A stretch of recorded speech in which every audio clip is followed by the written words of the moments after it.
long as I get there safe, like I really don't care. Like, but that's what submission is. That's what submission is that you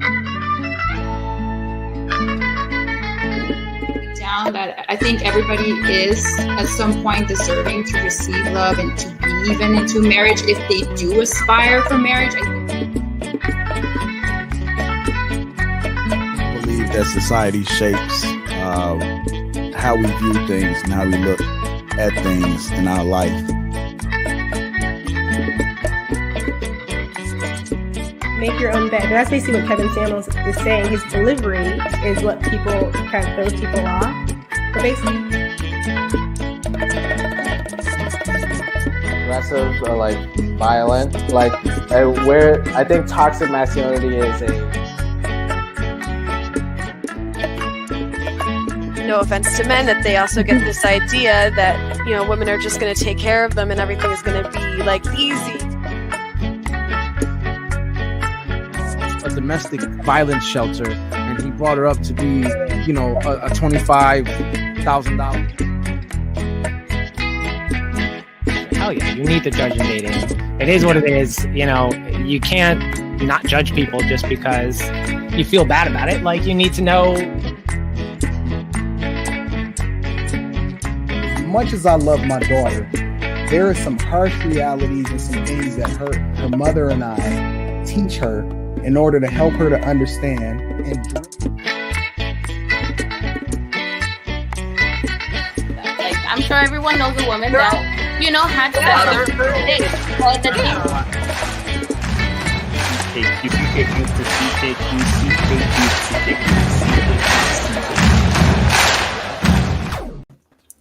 What's going on?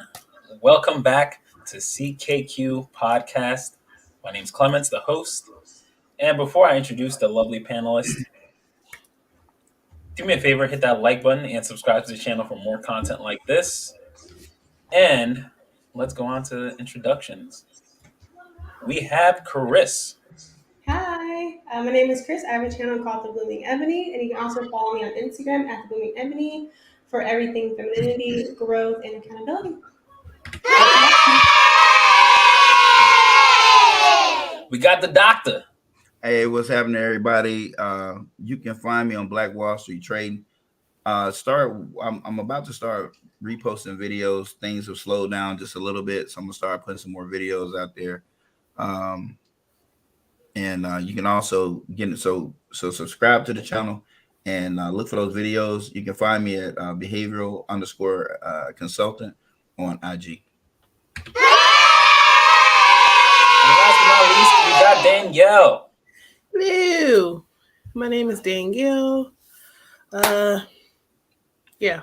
Oh, you can find me on Instagram, Slide Next to My Wife. Here on Instagram at My Sister's Keeper. I'm so happy to be here. I miss my friends.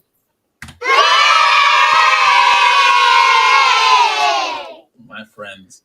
Guys, welcome back. And thank you again for joining me on my last show in my 20s. Okay? I know. Tomorrow's your birthday? Thursday. Turn 30. Let's go. 20s are done. That's it. Killing them off. That's it. Sick of it. Are you going to have a dirty 30? Dirty 30. Well, I'm cutting weight right now, so there ain't no dirty 30 for me. Nah, keeping it clean.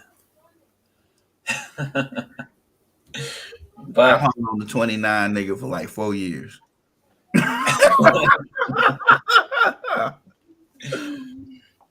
Damn. So, you know what? We're going to start with the regular questions that I started out with to the panel. All right?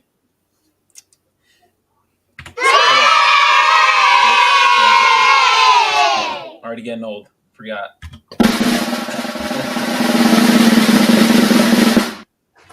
Getting too much help makes you weak. Getting too much help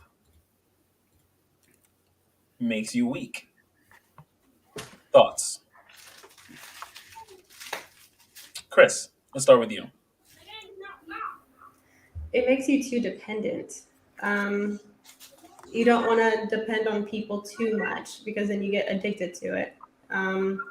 And I do think that addictions are a weakness. So, yes, too much help. I would say yes, in short. Danielle? Agreed. I actually told my husband that, like, having you is wonderful. However, it makes me feel weak. It makes me feel weak. Like, I have friends that have awesome drive to go to work and like make a lot of money. We have the potential to make decent money if we wanted to put in the work. And I be needing like a reason to do that. Like, I can't just do it because I don't have to. And knowing that I don't have to, it'd be like, I'm gonna sit at home for 2 weeks. So it's like, I appreciate it, but I'd be like, I wish I could just, I don't know, do more. Is it not possible to get help and then still go forward with the new message that you just got? No? It's possible. I just don't have it. I don't have it. If I know I can sit back and chill, that's what I'm going to do. Okay. John, getting too much help makes you weak. Getting too much help makes you weak. You're muted, my fam. My friend. You're muted, my friend. You already know that this is unanimous across the board. You feel me? There's like, you said getting too much help. Now, can you get some help? Yeah, you can get some help. But nigga getting too much help? I fell off into this trap being the only child. Man, I was lazy as fuck. You hear me? I was like lazy. That wasn't until I got cut off before I started like to really catch stride. If I would have never got cut off, I don't know if I would ever caught stride for real. So let me ask you guys this then, because something like this, yes, I do understand. Getting too much help or getting too much assistance will make you lazy, more dependent. Yeah, it'll make you more dependent on people to do that for you. Right. But can this also? Is there a point where you should learn to ask for help? Yeah.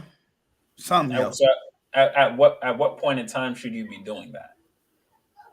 Like, because when can you say like, all right, getting too much help makes you weak, but if I didn't think I could do this, why don't I just ask for help from someone that actually knows more?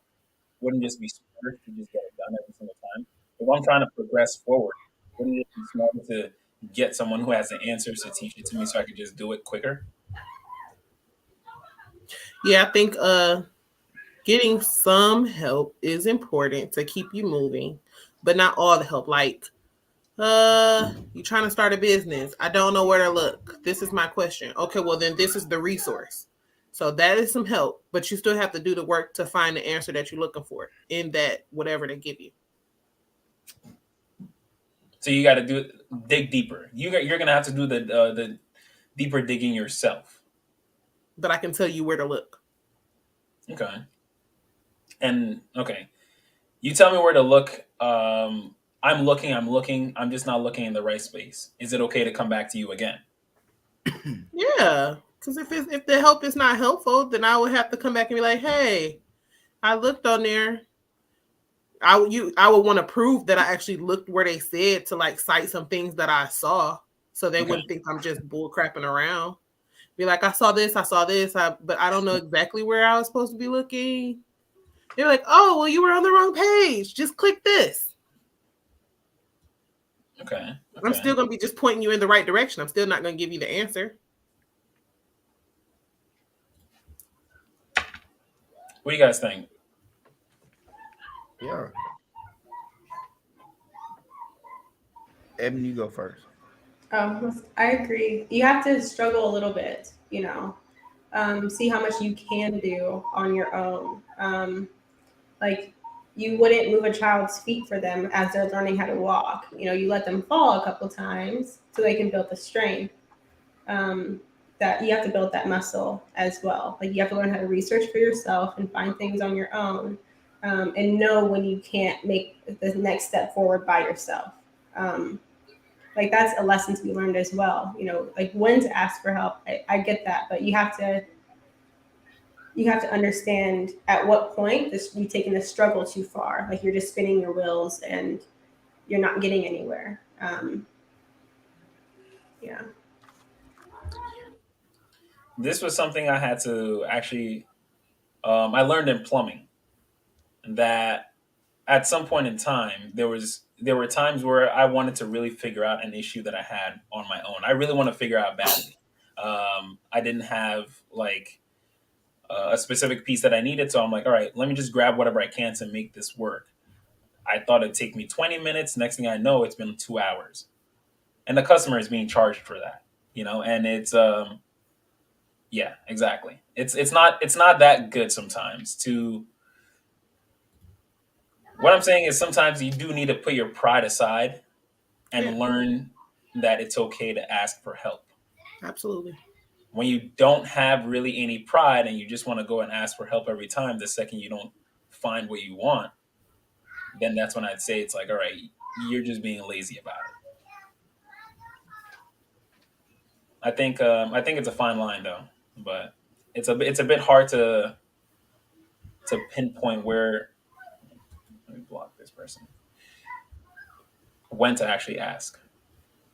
Yeah. But Danielle, sir, do you have a question?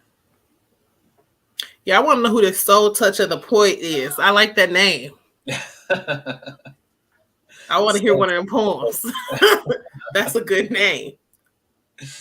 Soul Touch of the Poet. I think I've seen him a couple of times in Chef's videos. Okay. Yeah. It's a cool dude. But do you have a question though to the panel? You know, just like how you wanted John to respond to your message, like how I sent a message. You know what? And why I didn't even see that message until I picked up my phone to come on here. Stop the cap. Okay. I'm not playing. I do not be holding my phone like that all the time. Okay. All right. Chris, mine do you is have off a today, question? so I've been kind of all up in his face. Yeah. Let's hear it. So first, define what your purpose is, and then what sacrifices have you made to get closer to your purpose, to your goal? You need to go back and redo that. Say that again? No. So what is your purpose, and then what sacrifices have you made to get closer to your purpose? What are some moves you've made to get closer to your purpose? What is your purpose and what? All right, who are you directing this at first? Oh, John's off his camera. I was gonna say John. Clement. Oh wow. Okay. Well, purpose wise, Really, Ebony? I'm still working on that, to be honest with you. I'm still working on getting what my true purpose is and what steps am I taking to get closer towards that. Hopping off social media a lot more, getting myself back in the gym, reading a little bit more to get my mind actually working and working my creativity so I can see what it is that I truly want to be doing with my time. I found that I lost a lot of myself when I started hopping on social media a lot more. And that's not really what I want. Like, of course, I love doing the panels and I love meeting you guys. And there's a lot of information to be gained from social media. But I found that I lost a lot of my creativity by being on social media so much because you can very easily be sucked into a vacuum.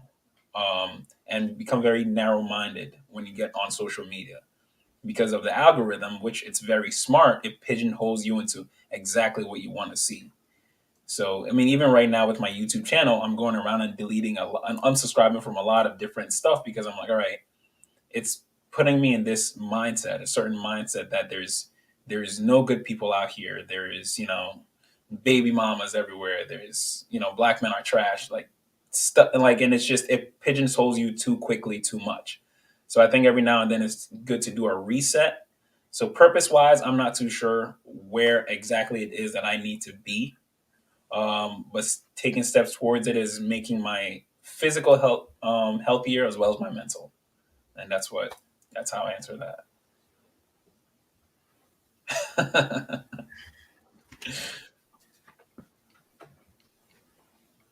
Doctor. What? It's on you now. All right. So Ebony said she had directed that one at me about what was it? Purpose. Find it first. You got to find your purpose. Was that it? And so if you know what is your purpose, and then what sacrifices or moves have you made to get closer to it? Oh yeah. And all that comes from that comes from goal setting. You know what I'm saying? So once you have an idea of what you want your purpose to be, then you have to set your goals, but you got to make an actionable plan. And that's what I did. I made an actionable plan. I just worked that plan. I've been working it for a long time, and it's coming down to the end, but I'm also coming down to the highest goal that was in that plan, which is actually walking across the stage and receiving the PhD. So that was what I set out to do. Now, that was a plan that was a part to my main purpose, which is to be self-sufficient and give me the tools another tool that's going to help me attain that. Because for me, like I was saying, like receiving all the help, I used to get a lot of financial help from my mom, because I was the only child, and they make a good living. So, and one day Dad told Mom, I know that's your baby and we love him, but if you don't cut him off, he's never going to walk like a man should truly walk. Like parts of it, being responsible, stuff like that, I wasn't financially responsible. Other stuff, I was responsible. I'd be held accountable and stuff like that, but I would not let you hold me accountable for my finance miscues. Wouldn't do it. I'm calling my mama. Like, Mama, I need $1,000 or I need $2,000. She just send it to me. So I had to get away from that. And now I asked her, do she need anything? No, you just keep doing what you're doing, because you ain't never coming. I'm telling you. It felt good to not have me around. Felt like she lost a whole bill. All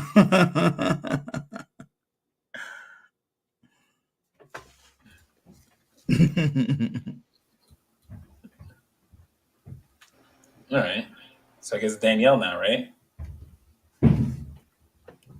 Get him. Don't act up, you freeze.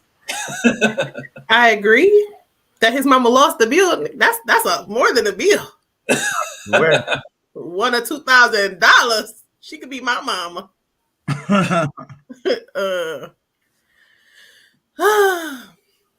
So I think we talked about purpose before. Like in destiny and fate, all those things. My purpose is to be a good Muslim and make it to heaven. That is my biggest purpose, desire, destiny, fate. Like that is everything for me. And the sacrifices I have made to be the best Muslim I can be is I stop intoxicating myself. I wear modest clothing. I cover my hair. I try to mind my temper and my character until I get on here, because on this internet, boy, this thing. What? This thing. People come on here and they be looking at me and expecting me to be the thing and come after my ass. You said mind your temper. All I thought was stop the cap. All right. That's because I said it's on here, because people come after and it's just like, I don't know these people. Why is you bothering me? So Danielle be bullying people though. Danielle be like this, bro. The moment I know Danielle about to say something, she get like this. And then you talking to me? You, she goes real close to the camera. You don't know me like that. Sir, no. What you're not gonna do is don't address me like that. You don't know anything about me, okay? What do you say? I give him the lean in. Yeah, you be like this, like I said, hyper aggressive ass. She want to come through the camera on the what? Like what you say? But the main part of what you said is, are you talking to me? I don't just come to people. People come to me, and I respond. You know, and I'll be like a cobra about to strike. She'll be like this. Please be talking to me, Jesus. Please be talking to me. Are you talking to me? Oh, you talking about me, huh? Okay, let me just go on in. I'm like, there it go. She about to strike his ass. Look out. Eat them alive.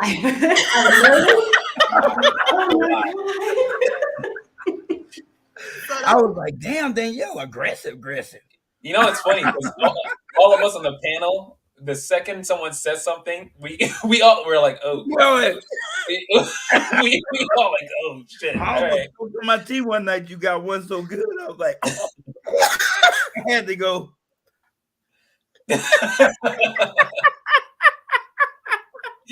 I was on the other side of the rolling. You hear me?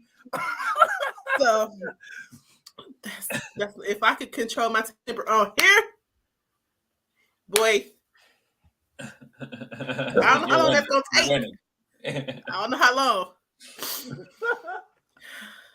I'm gonna work on it though. Okay. Chris, what about you? What about you for that question? You said what? For Chris, what about her answer for her? Oh yeah. I believe my purpose is to raise a successful family. Kids that do better than I did in whatever that is. And to build generational wealth, like to start that cycle. So yeah, be a good wife and mom. I think that's my purpose. And then, actionable steps. I take a lot of steps, as you guys know. I do a lot of workshops to learn how to be a good wife and, in general, a good woman, a lady. I quit my job to get a more flexible job. I just try to be more intentional, I guess. I think about what I do and say and how that will impact my brand and how, that brand will later be my family, and how I don't want them to be impacted by poor decisions that I make or have made. You said a mouthful there. Yeah. Yeah, you said a mouthful there. Because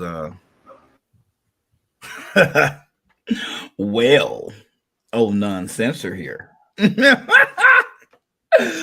I've already told my boys you're probably going to be impacted by something I've said. Just know that. But right now at 12, they're like, "Oh, it's cool, Daddy. We gonna ride with you, whatever. We don't care. My daddy for life." Yeah, until you're 25 and you didn't get a position because is that your father? Hell no, I don't know that. Is that a problem if it is? Well, a little bit. We don't like his point on this. Oh, we don't share the same beliefs. I mean, I swear, not at all. We do not share the same beliefs at all. Let me stop. I'm picking. Let me stop. Anyway, John, did you get a question for the panel? What? Did you put together a question for the panel? Absolutely no. I tried. I thought about it. I was like, nah, Clement, come on, man. I just got off. When I saw that thing, I was on the phone with a customer. I did a PCA, and I was like, oh, the question. You got two questions, Chris. Yeah, she did. You ain't here? I got you. I'm like, another one. So I had those two, like they were in one question, but I have another one. So I got you guys. the overachiever here. I see that. Okay. Come on, Ladies. friends. All Because right. you're my Chris is gonna friend. motivate me to come up with a question. I promise you, she will spark it. She will Okay. spark a question, and I'll develop mine. So I'm gonna drop a question, and then Chris, you drop your. What you want, Chase? We see your little hand over there.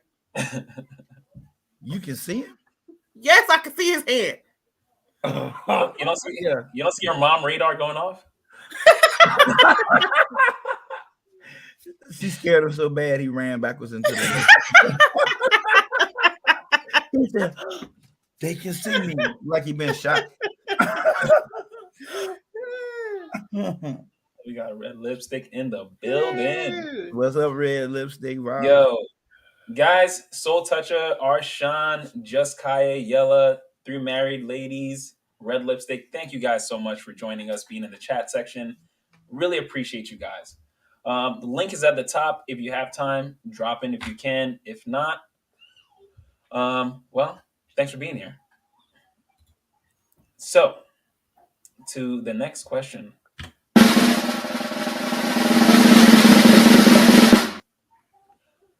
Look to see what value people bring and see how you can learn it.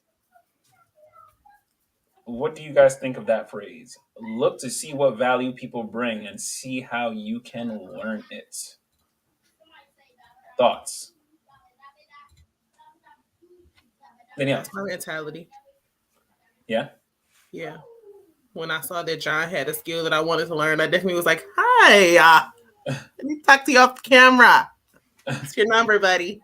I did the same thing with Mr. Todd.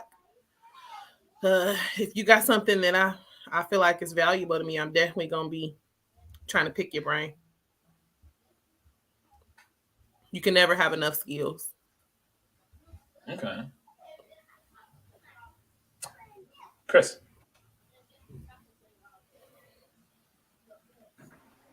I'm not sure if I'm answering this right, but I'll give it a shot. Well, I mean, it's just a phrase, and you tell me what you think of it, if it applies, if it doesn't, however you perceive it. Yeah. Yes, definitely. I definitely think it applies.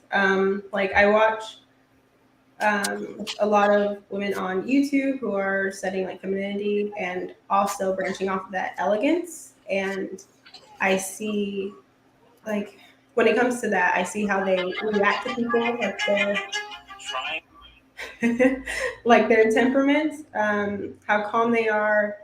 They're quick-witted, but in a way that's still polite somehow. So things like that, I think brings a lot of value, like knowing how to defend yourself, but don't, leave your feminine mold. And then I definitely seek out ways to learn it. Like either I follow them, and typically they have some type of course, and so I make sure that I'm doing what I can to see how they got where they are and how I can apply it to myself. Okay. Doctor, give me the news.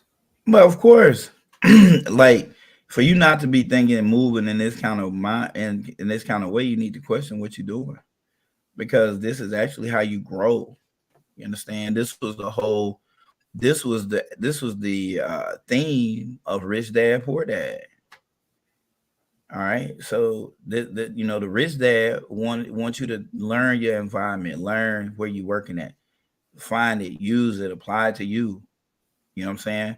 This where you find your business models. This is where you find ideas for a business. You know what I mean? Yeah, sure, you can probably think of something for yourself. But sometimes you just, engaging with someone, they're really good at it, but they taking their skill for granted.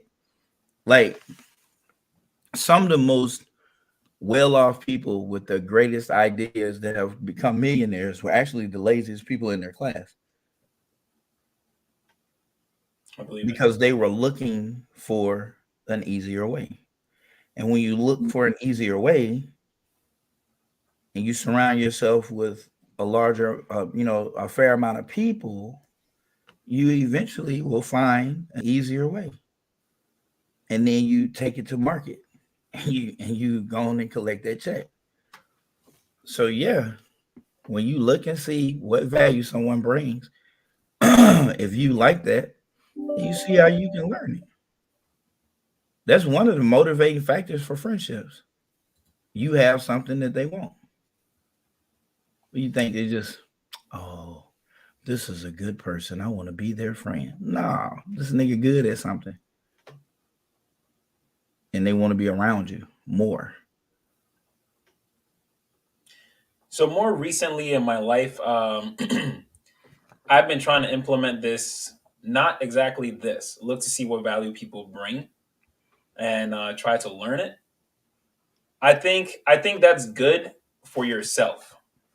But if you're trying to branch out to create networks, I think it's good to see how you can bring value to other people, how you can actually help them. So I'm starting to realize when I went to people, I always said, "Hey, can you help me? Hey, can you help me out with this? Hey, can you help me out with this?" Because I always saw the value that they brought. I tried to learn it. It was always the way I'm looking at it now. It was always, "Oh, I like that. I kind of want to take. Hey, I see you're good at this. I want you to come and help me out with this. Hey, I see you're good at this. Can you show me how to do this? Hey, I see. And all I ever kept thinking was how I could keep helping myself. So this statement that I did put up here is good for you as an individual, but when you're trying to grow, when you're trying to form bonds, when you're trying to build a brand, a business, a group, I think you have to start understanding how to bring value to people, how to start helping to add to people.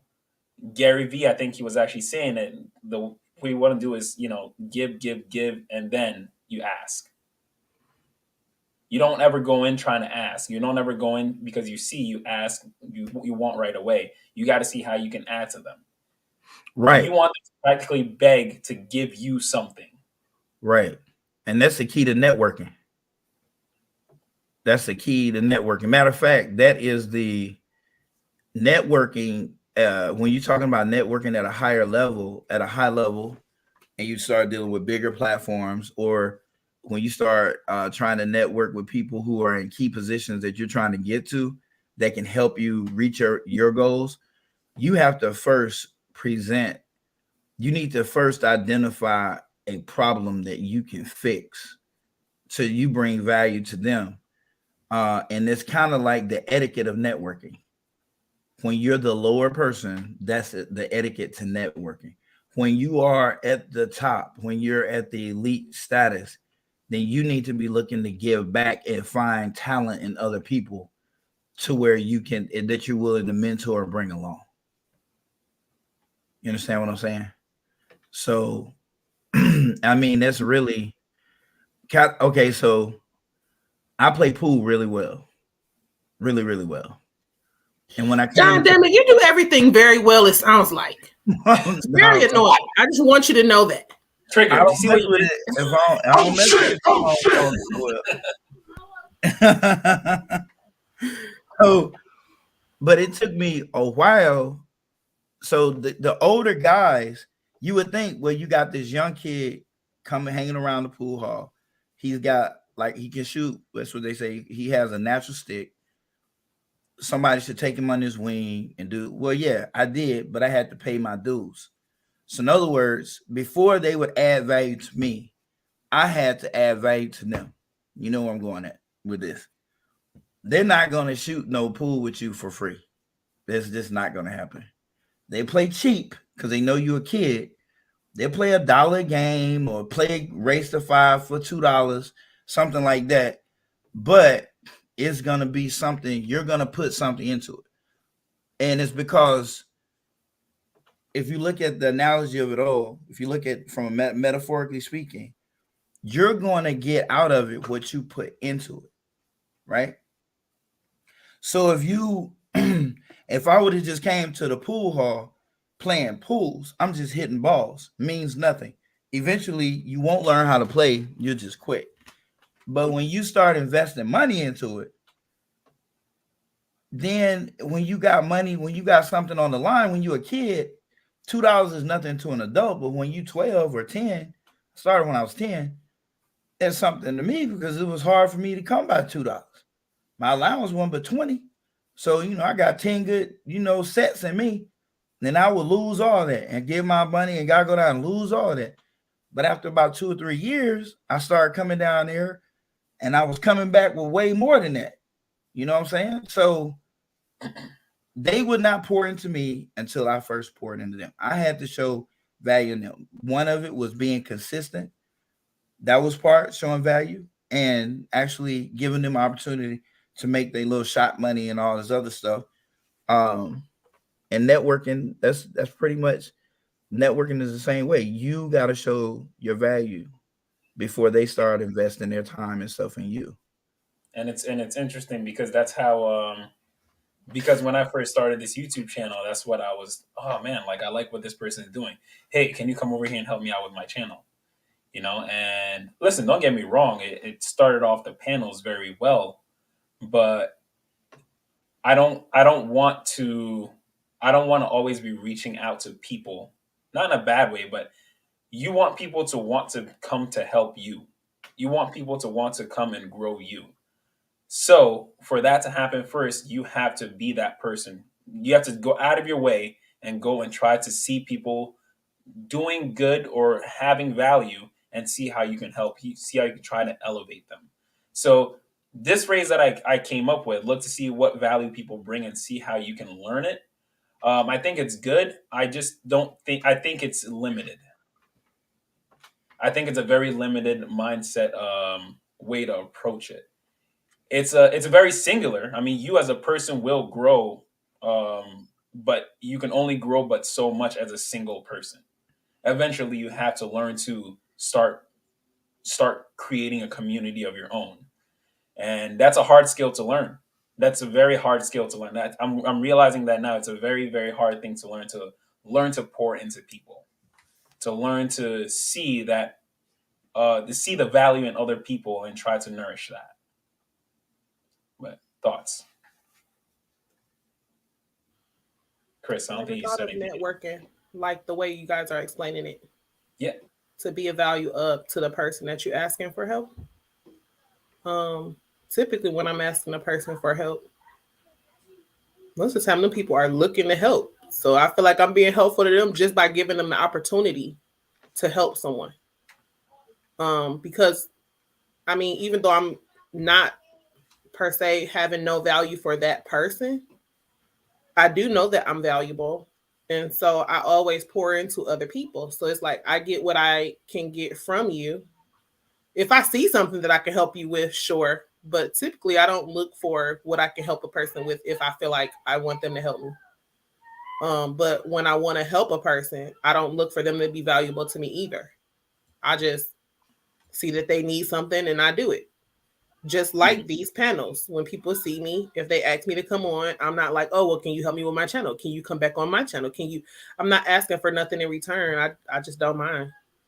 I don't mind being helpful. And I think that's when I ask for help, I'm not looking necessarily to help them. I mean, if they need, like I said, if they need some help, I would help, but I don't be, I've never networked like that. Do you think most people that need help will ask for help? I don't know, because the people who I help don't be asking at freaking all. I just be being nosy. If I'm at work and I hear you talking about something, if I have a resource for you, I'm gonna just cut your conversation off and let you know, like, hey, I got something that can help with that. I mean, that's just how I go about life. Just going around sprinkling people with little bits of help. Chris, thoughts? I agree. I agree that you have to, you can take out what you put in. But I do think that sometimes, for me, I overthink it. I overthink when to ask for help. And so I get stuck in that situation that you explained earlier where you could have gotten it done in 20 minutes, but because you want to figure out yourself, it took you 2 hours. That's definitely how I am. Because I feel as though, I'm just bothering them. I haven't put in enough effort for them to see that I've tried. Like I haven't earned their help yet. Sometimes I have that mentality. So that's really hard to figure out, that line. But I think that's important for the people that want to add that value to make it clear that they're open to help. as well, because I couldn't do my job if people didn't say, like, reach out to me if you need anything. You know, I was in this boat when I first started. Ask me. So I do agree. But I agree that I think that sometimes people have to tell you, like, if you're doing well, I'm doing well. So if you need help, if you need help doing it better, that's going to benefit both of us. And there are situations like that. But yeah, I just wanted to add that. Awesome. Thank you guys for that. That was adding value is something that I think a lot of us miss out on, in my opinion. I think a lot of us are very much focused on bringing value to ourselves. But giving it outward is, actually, the three of you guys being here on my panel is, it's our panel at this point. But no, you guys are always bringing value. So appreciate that for sure. The man, the myth, the legend. Yes. Boy, I've been waiting. How y'all doing? Can you hear me? Yep. Oh, I want to say good evening to everybody. What's up, doctor? What's happening? Hey, You, I ain't man. talking. I thought you said you couldn't fight. I heard you and Clement was sparring next week. Huh? You and Clement was sparring next week. I got robbed in Chicago one time, right? And this guy didn't even have a gun. You know? What you just say? I'm gonna beat you up. I told him, I said, man, I ain't even see your face, so I don't even want to look your way. So he said, which way you get ready to go? I said, the opposite way you going. I just left it at that, you know? Yeah, I just left it at that. But how's it going with you guys? My sister's keeper, what's up? She came on my platform the other day. I was pumped. Let's get it. Yeah. But Tak, what do you think, man? Look to see. Oh, let me turn my volume up. I can't hear. Hold up. It's on my end. No Go worries. ahead. You said, what do I think about what? Look to see what value people bring and see how you can learn it. Look to see what value people bring and see how you can learn it. See how I can learn that. Look to see what value people can bring and see how I can learn that. Yes. Oh yeah. I do that. I do that with you and your platform. I can just go to examples. I don't have to start back and work my way forward. I can go anywhere. Take, for example, you as a moderator. So what is the contrast? The contrast is I've been on several platforms. A lot of platforms, and it doesn't matter the subject matter, the moderator, for some ungodforeseeingly reason, he knows everything. You know, he has all of the degrees, or he did all of the studying. There's no room for really anything. And it's almost like whoever's on the platform, they're lucky if anything that they say is being delivered or received, right? Cool, that's one extreme. Then there's someone like you. I think that you consider yourself pretty bright, a pretty intelligent young black man. But I think that you set the example of humility to let others be heard and let their voices reach other people that are listening. So I learned that from you, even though you're the younger of me, because of this. Learning in and of itself is something I didn't learn from you. Learning in and of itself is a lifelong journey. Nobody ceases to learn. That's the way I see it. That's the way I was raised, or that's how it was demonstrated in front of me, okay? So even though you didn't teach me that, you demonstrate a value that you bring, allowing people to have a voice and to be heard, and that is one very large value that a lot of people struggle with, especially people that are intelligent, people that do have the mic. It is their platform. So I learned that from you, you know. Yeah, I could just go on and on. I look for that though. See, I have the vision to learn something, so I look for all of that. And then once I recognize that, hey, you know what? That kind of lines up with my values, or that makes me feel some kind of way. Let me revisit that once my ego and pride and the newness or my fear from ignorance wears down. So yeah, I mean, that's pretty, I ain't gonna say easy. It's just real doable for me because I always look for the good in people, the value in people. I don't see trash. Appreciate that. Thank you. I mean, the whole idea behind this panel is bring different people on because I don't know everything. I don't live in Atlanta, Alabama. I don't live in Portland, Oregon, right? I don't live in Michigan. Okay, all right, there we go. And Tack, you're still too new, man. I'm sorry. I don't know where you live yet. All right. Who, me? Yeah. No, I live in Chicago. Chicago. Right? Okay. Yeah, I live in Chicago, but I came here from Harlem, from New York. And then before I was in New York, I lived in Baltimore. Okay. So you were not too far from me then, in Jersey. In Jersey? Yeah. I mean, I had a shorty up there in Teaneck, right? Oh, Teaneck. Okay. Yeah. Right by Bergenfield. That's where I used to live. So we used to come across, hop off the Verrazano, hit the bridge, come around. Yeah, man. I used to love it up there, man. It was cool. I love Jersey. Jersey's amazing. Yeah, it was cool, man. But all right, so Chris, we're going to go on to your question. Your second question. Let's hear it. Yeah.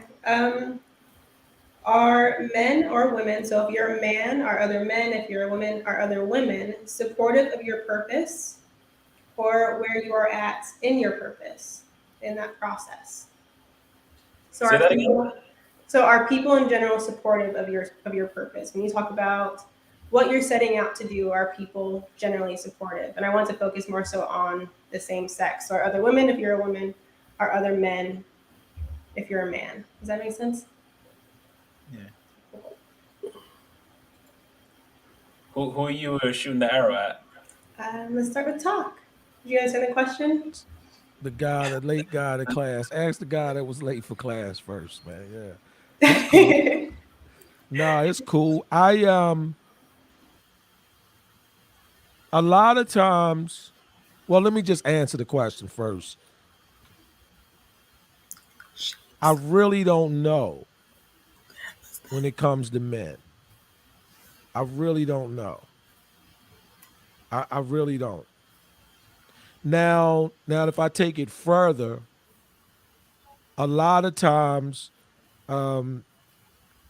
guys in my circle, at some point, they would say, hey, man, my nephew or my brother, like whatever I might be on, I was telling them about that, and this, that, and that. And the reason why I say I don't know a lot of times is because on the inception of what I'm doing, at the beginning stages, a lot of dudes that I mess with or communicate with, they know me before I ever touched a particular thing. So they see it at its infancy. And they don't really be having any input. They don't really be, it's hard. It's hard. Not hard because I'm not looking for partners or nothing, but they be like, they hear it and they like, yeah, whatever.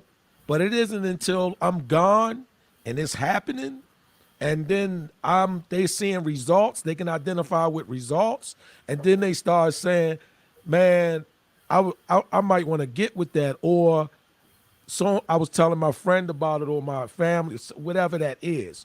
Now, during that course of time, are they big up at me saying, man, you doing your shit, this, that, and that? Not really. And it's probably because I don't hear it.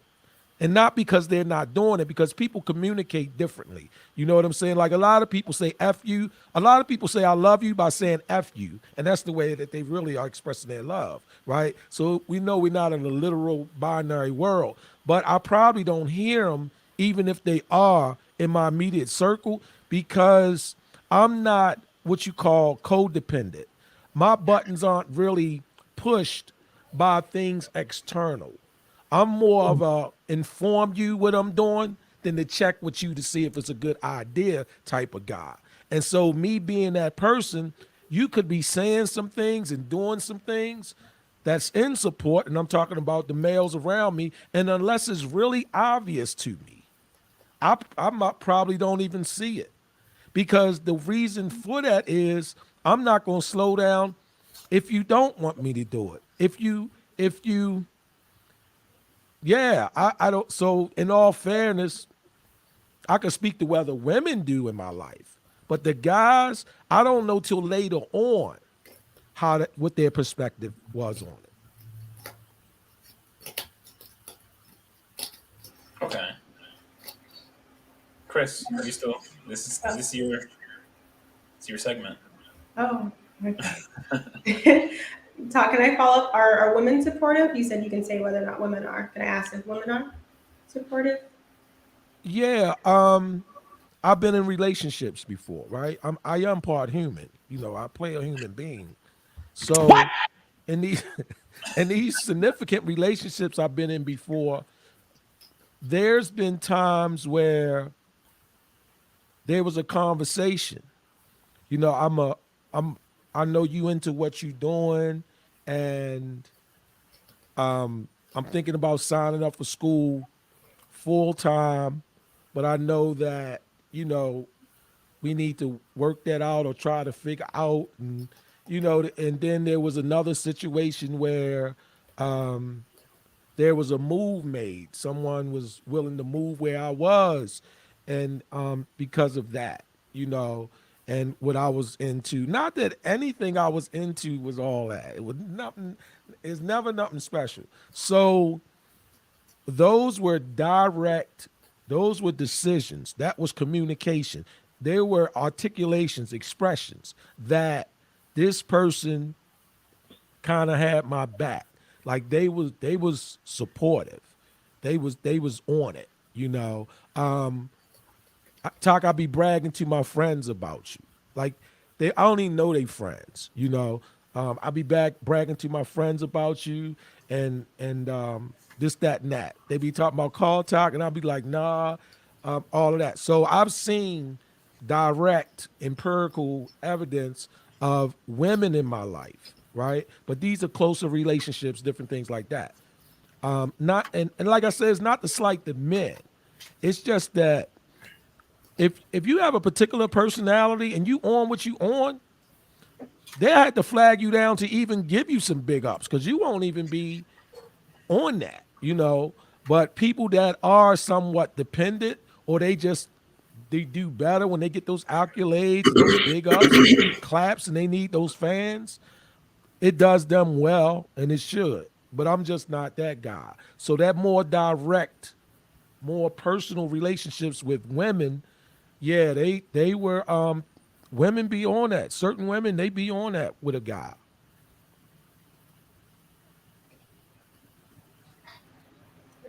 Thank you. Yeah. Danielle. Yeah. Well, I said, what happened? Danielle. I'm just weird. So I said that my purpose was to be a better Muslim. And honestly, I feel like every person I meet helps me with that purpose. Because seeing me wrapped up in my scarf, though I don't like it, they're already expecting a thing from me. They ask me questions, even just letting me know that you see me. All those things help, because once you point it out, I see it's something on your mind. I want to be the best representation I can be, just because I don't know if you have questions. I don't know if you had experiences that I might want to help smooth over.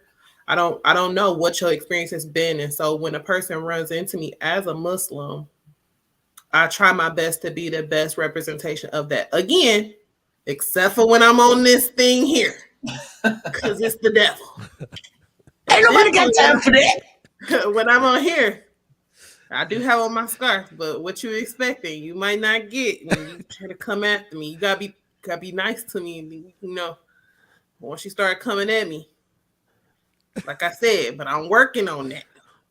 And Tyke helping me with it, you know. We was on Uncle Stu, and this guy said something to me in the comments, and I just went completely left because it was just like, Yo, drop the jaws of everyone on the panel. That was beautiful. It was a masterpiece. I don't be liking that. But everybody spoke. But what was crazy was everybody was trying to talk to me to calm me down. But the more everybody was talking to me, the more angry I was getting because it's like, why are you talking to me when I didn't start it? Right? And even though Talk did the exact same thing, the way he did it reached me better. He actually put it on himself. He said, "You know what I do?" He didn't even talk about me, even though he was talking to me about me. He talked about himself. You know what I do? I was taught this. And so I just feel like, you know, he gave me the example of working and having somebody cuss him out. He said, I just had to understand where they was coming from. And I just had to leave it at that. So basically he was telling me, like, don't take people's comments personally. You know, you don't know where they coming from or what they've been through or what made them react that way. But leave that with them. Just mind yourself and try to respond better. And so I don't even remember nobody else's advice, but I remember his.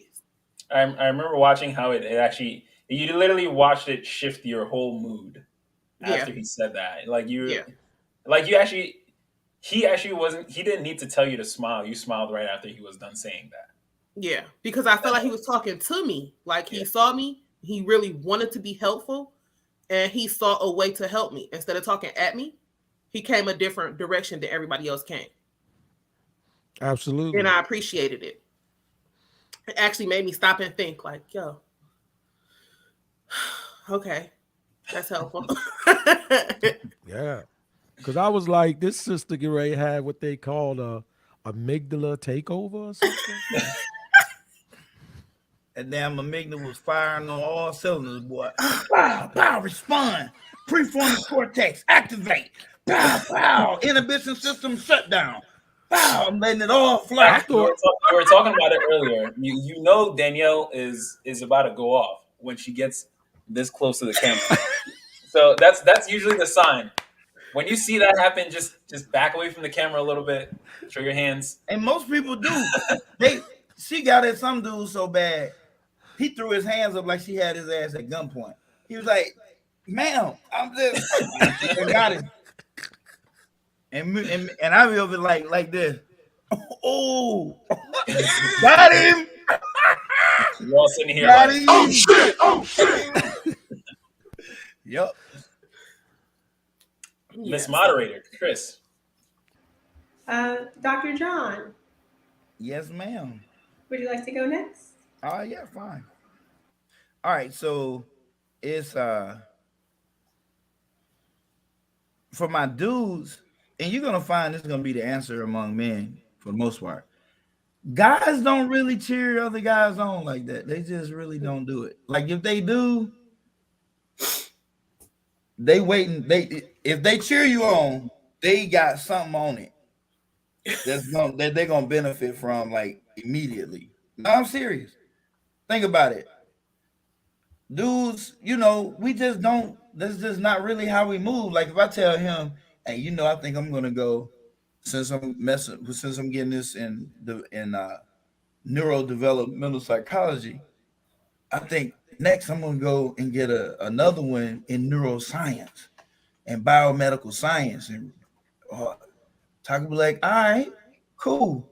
But with your female, because she's so geared, especially your own female, you just told her, nigga, I'm about to put another layer of security on us, and I'm about to add another 85,000 to what we got. And she was like, shit, do you really think you can do it?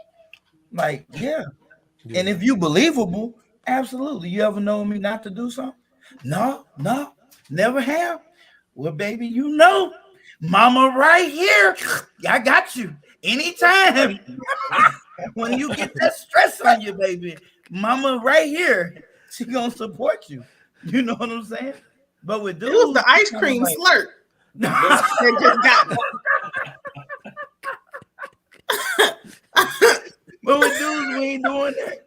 we just kind of like, all right, nigga. I mean, better you than me, nigga. Get do your thing, bro. I'm like, hey, hey, I ain't with it. I'm just not gonna do it. Okay, more power to you. But then if you do it, then you get a handshake, pat on the back, good job. Then they'll come around. Yeah, they don't really follow you like that.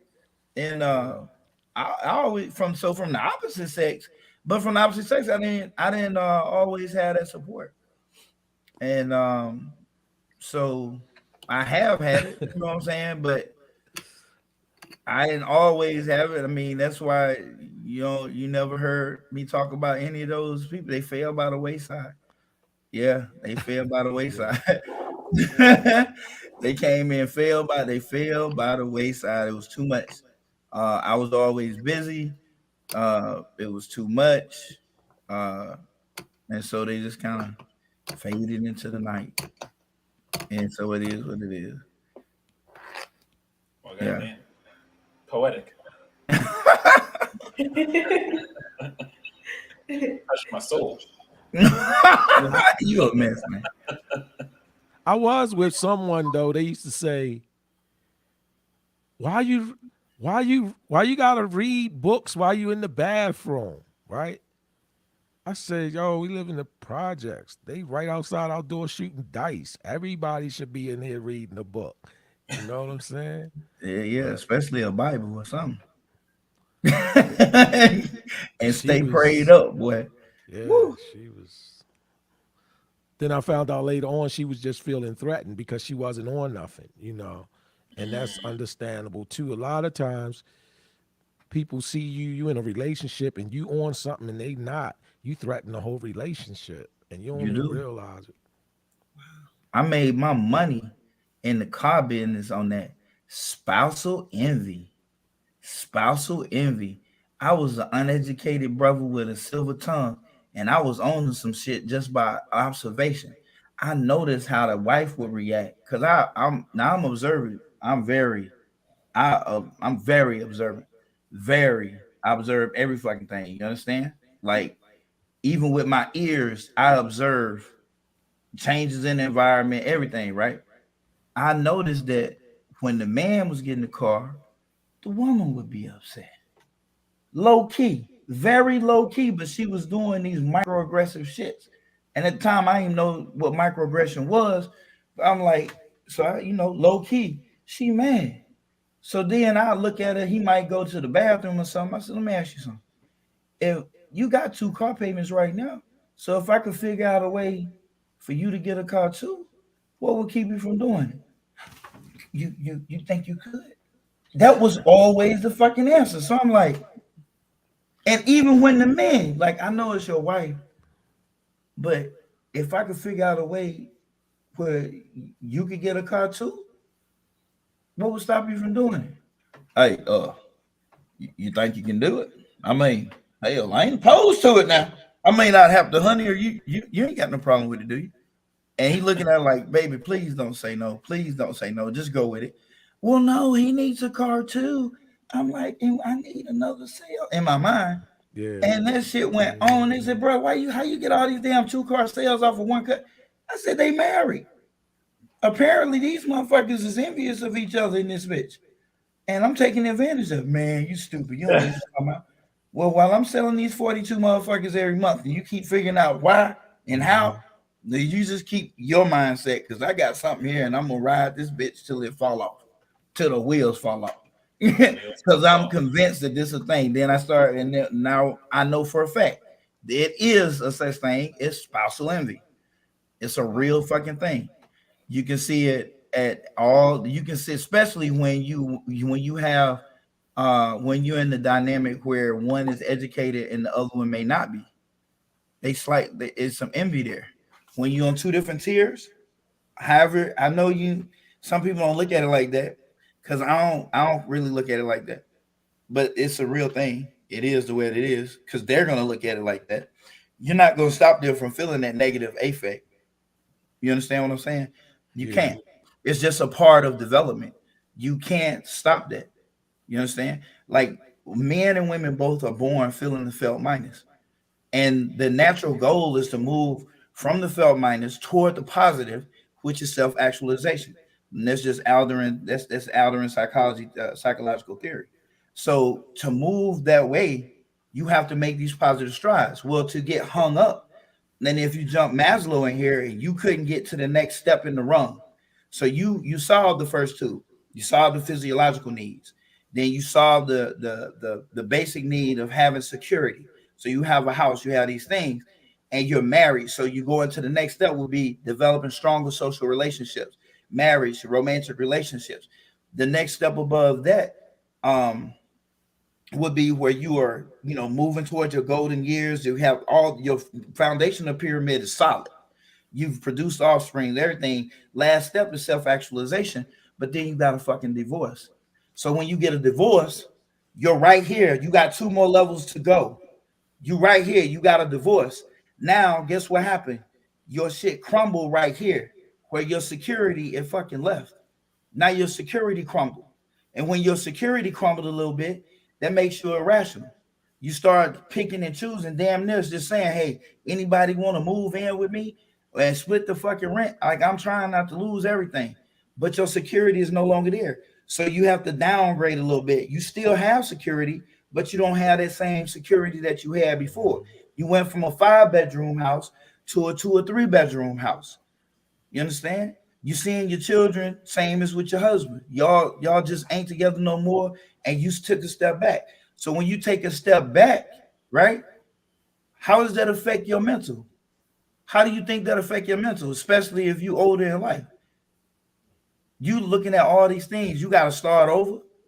You got to date again. You had set everything up to be with this dude, and y'all broke up. Yes, so you back a level. And along with that security includes your mental. So you could be at the very base of the security round ladder, almost down to the next step where you just satisfying basic needs. You understand what I'm saying? So main words he said. Riding this bitch till the wheels fall off. They fall out. Yeah. So yeah, you become envious. Clement. Do you find that the same or opposite gender will support? Okay. So when it comes to the opposite gender supporting, I'm going to say that for me, prior, now that I think about it, they were very supportive in their own way. I think sometimes it's very hard to, when you want support and it's not the way that you want the support to come towards you, you don't see it as support. You just see it as why you're bugging me. So a lot of the times with my exes, it was almost like they were extreme. Like, I think back on it, they were extremely supportive of everything that I've always done. They very much bigged me up, gave me my flowers. They really try to champion me going towards a direction that it looked like I wanted to go into. I didn't really show appreciation towards that. So I do think that the opposite gender will support you, but sometimes it might not be in the way that you want to be supported. So I think as a person, sometimes you have to take a step back and see that, okay, they're actually, give them the credit for them trying to support you, even though it's not the way that you want it to be. Mm-hmm. Acknowledge that they're trying to help you first before trying to correct. Because if you just go to correct, then they would just see it as you don't appreciate shit. When it comes to the same gender, I would actually say guys are still equally as helpful. It's definitely not in the same aspect as women are helpful. Women are a lot more hands-on and nurturing. They will try to get you things. They will try to, text you. They will try to do whatever they can to get you to move, to start taking actions. Versus guys, they'll see you taking action and then they'll help you. And then they say, oh, okay, like I see you started that podcast. Yeah, I got a friend that might want to do something like that. So I'll hook you up with them. Cool. And that's as far as it'll really go for a guy. Yeah. Like you have to be showing action. For a guy, if you say, oh, I'm thinking about starting a podcast. Oh, okay. That's as far as it'll go. Okay, until you actually start it. Oh, he actually started it. Cool. Watch the first episode, skip a couple, skip a month or two, 2 months later, he comes back. Wow, he's still actually doing this thing. Okay. I recently spoke to someone that was trying to start a podcast too. Maybe I'll try to get them to link up, and that's how guys will help. They got to see your consistency. They got to see that this is not just like a one-off thing. You just thought about this and this was on a whim, and then you're done with it. Men are we don't want to waste our effort into helping someone who's going to give up on that thing next week. What the hell did I waste my time for? So I think that's how men and women both help. I think we have different ways of helping. Men want to see that both want to see that there's going to be some kind of result.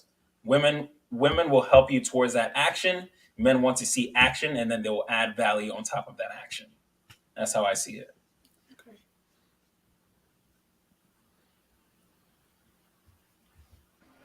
Cool. Thank you. Then you. Oh, okay. This is weird, Clement. I don't like it. She leaned forward. I'm looking to see who came up in the link. Who coming on? Somebody. Pop up. She must be reading the comments.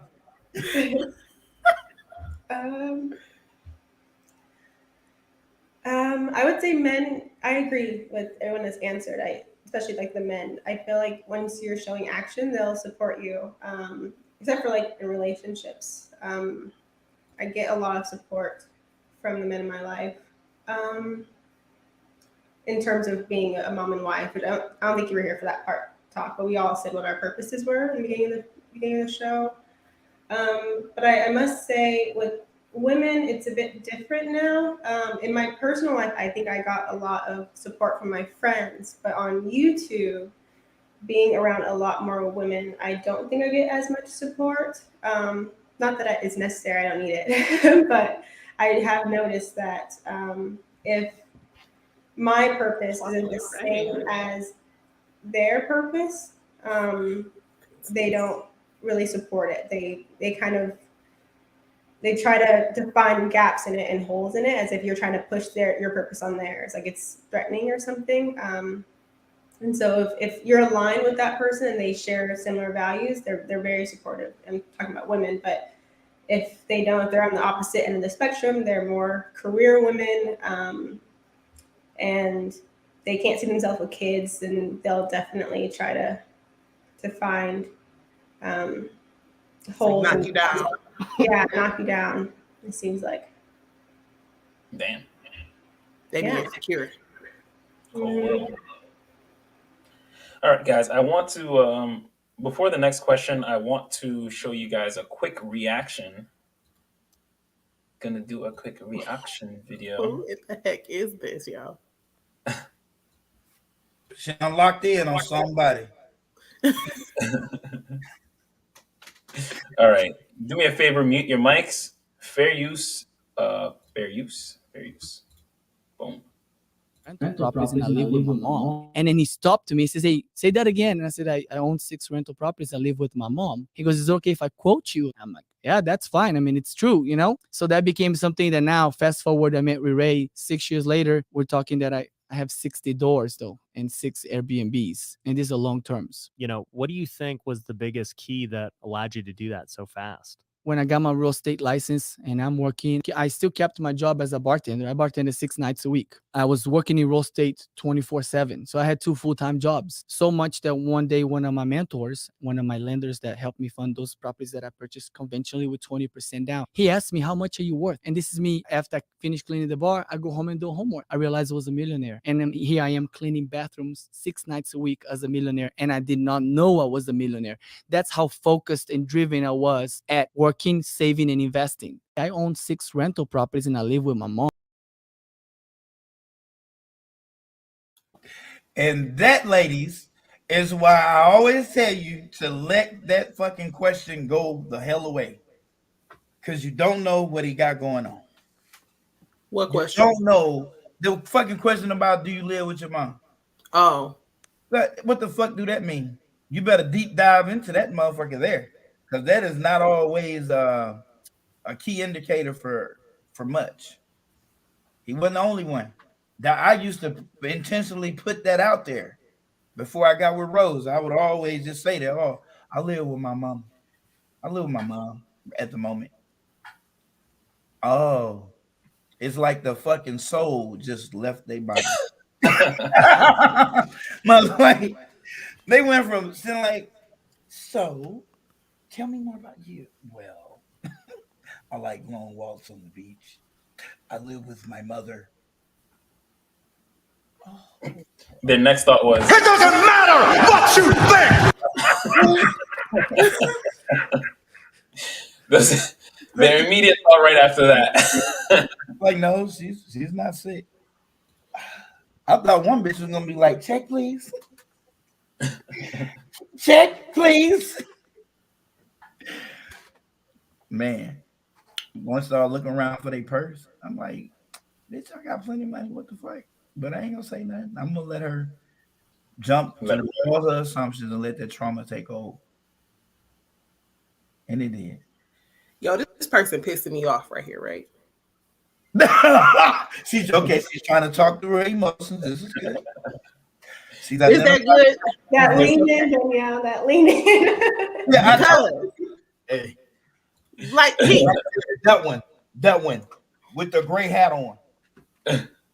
Hey, listen, this is the internet. You're gonna get people like this. I don't know what to tell you.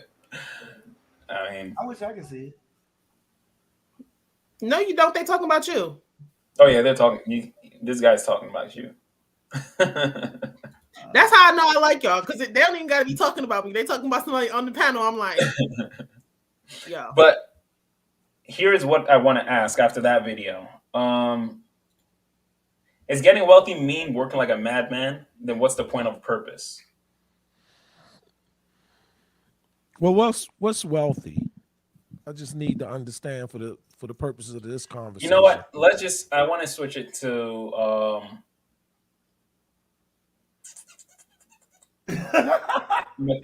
material wealth. Material wealth. Oh, I need you to say your question one more time. Yeah. If getting material wealth means working like a madman, then what's the point of purpose? Are they the same thing? Material wealth and purpose? No. Do you think they're the same thing? No, I'm just trying to connect the question to the one to the other. I don't understand. To gain a lot of material wealth, you have to work an insane amount of hours. Just like that guy was saying, he worked 6 nights at the bar. On top of that, he was also doing real estate. Before he knew it, way. I'm talking to talk right here. But now I'm going to be wealthy without working like a mad woman. But now, just like that last video that we saw, you were talking about the Les Brown, the Tony Robbins. They're all saying, barely sleep. You got to work from 3 a.m. to 6 p or 9 p.m. Like you gotta be on the grind. You gotta be moving. You gotta be hustling. Go ahead. You know what I'm saying?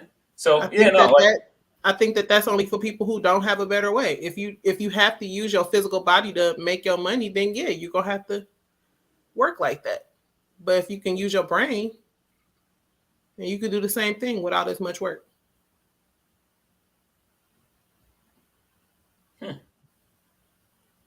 Okay. My whole purpose of talking to Mr. Talk and John outside of this is to learn their skill so I can expand my brain, so I can expand the brains of my sons, so that when they go out into this life, they can already have multiple ways to earn income, right, without having to stress. Right. What they would do on top of that, if they choose to, depending on how well they do with what I want them to learn, if they choose to do something else, it'll just be because. It won't be because I have to work this hard to make this money. It'll be just a personal thing that they want to do.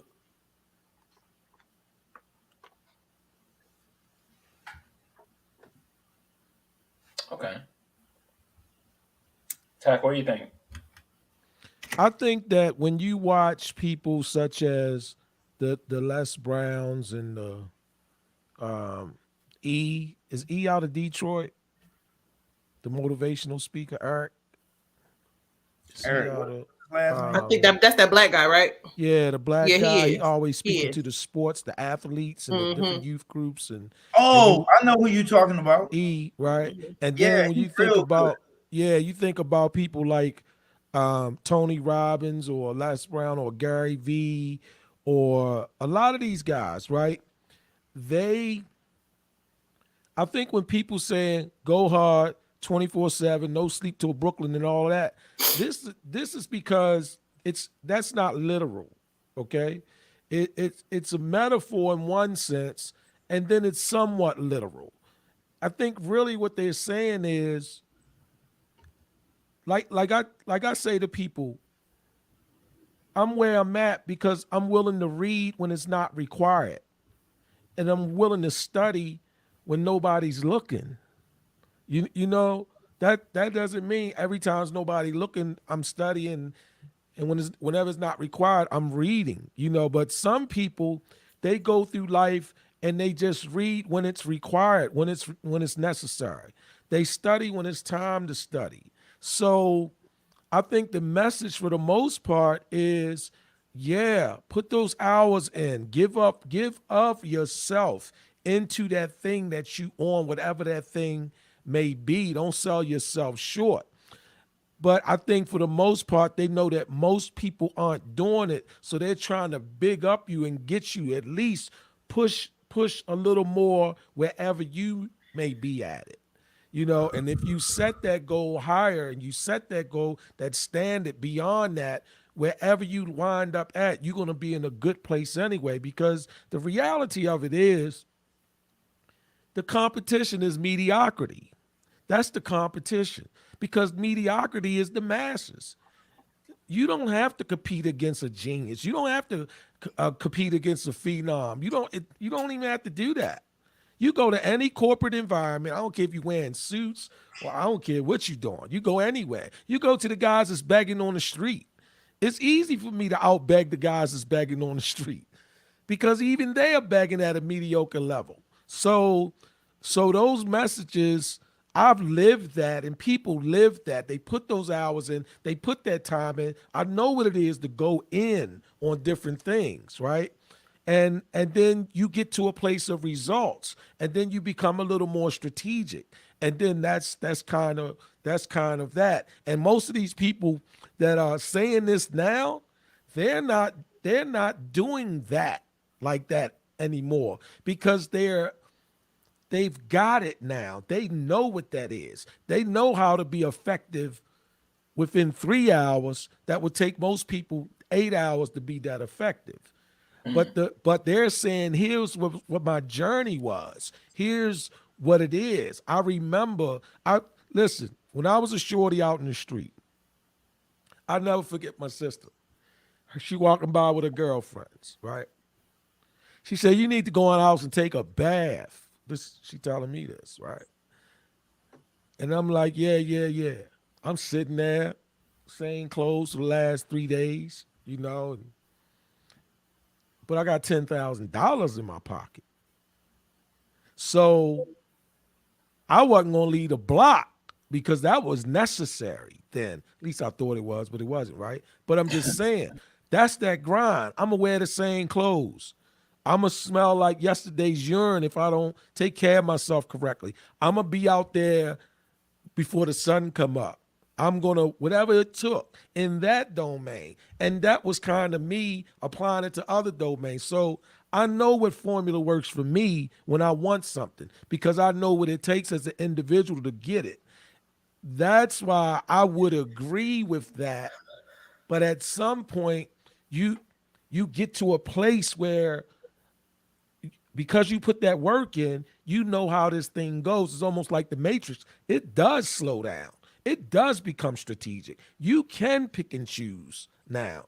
But the guy that ain't been through what you've been through, or he don't see it as quick as you do, he won't be able to cut them corners. He won't be able to jump. You won't be able to show him to do it the way that you do it now. That's what I'm saying. Yeah. Like when I do the day trading, if you don't have the screen time in, the hours of watching candles and studying and all the rest of that stuff, that book you buy in chapter 26 ain't going to help you. At all. It's just not. So I'm, that's where I'm at with it. But what You an toxic? athlete. You a CKQ. You an athlete, right? You a boxer, right? Okay. The guy that's doing 1,000 sit-ups versus the guy that's doing 3 hours of jump rope versus the guy that's doing this or whatever that regimen is. He still might win the fight, but this dude gonna have a different result because of his regimen, because of his push, short of hurting himself. And you know that. Absolutely. The more you suffer in the gym, the easier the fight's gonna be. If you ain't suffering, then know that you're gonna have a very hard fight. But that can be applied across all domains. There you go, doctor. There you go. That can be applied across all domains. Go. Just like this nutcase that's in the chat. I don't have to know him to know that I know 3 things about him. And I'm pretty sure it's a him. You understand? Because a female would not pay that much attention to somebody like that. So 1, he's a loser. He's never accomplished anything at all in his life. And you know why? Because he sees someone that is above him, more intellectually dominant to him, and he feels threatened by that. And he should. I mean, anyone who can't spell candidate really should never make a comment toward me. That's 1. Anyone who thinks people publish PhDs on websites, we have nothing to discuss. You need to go and read your book, get your little education under your belt, and then come back and make a little noise in the chat. And lastly, the 3rd thing, he is a perfect example of feeling that negative affect that I was talking about earlier. Remember when I gave you the example of the pyramid? He's at the level where it's just above meeting the physiological. This motherfucker, did you just see this last comment? And you running for office and you can't share your website? What the heck are you talking about? Like, this is a complete dummy. That's all I'm going to say about this. He has no idea what a doctor candidate is. He's just dumb. I mean, he's just dumb. You understand? Like, this do like is them above colors, his though. pay grade. It's the only thing. Yeah, I like his colors. Yeah, I like those colors. The way he got that. So purple. Yeah, I like those colors. Like, Unique. This is on I know Twitch. somebody from Georgia. So we see the different things that are coming in from Facebook, YouTube, and Twitch. And this guy is talking on Twitch. That's why you can't see it.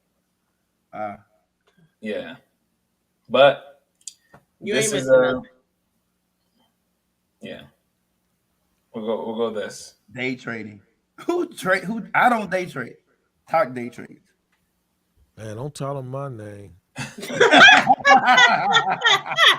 Even though it's on the shirt right there. I was about to say, like, you can't see it on your screen at all. Nowhere. That's not my shirt. Now y'all telling them that's my shirt. That's not my shirt. Georgia Beat House 99. He got you pegged, John. He got you pegged. Is he young? He must be young. Maybe that's what it is. There's 2 D's included. 2. It's Maybe he's just young. Hey, Maybe he like Chase A. CKQ, what's the team that has those colors? Is it Seattle? Whose colors are those? It's probably the same. Yeah. I think there's a place. Google Georgia Beat House. That stands for Georgia Beat House 99. Oh, that's what it stands for? Yeah, Okay. from the South. Whoever it is from the South. I know several people from Georgia. He must While be that's being looked up, I do want to ask you guys, I do want to drop one more question to you guys. Okay?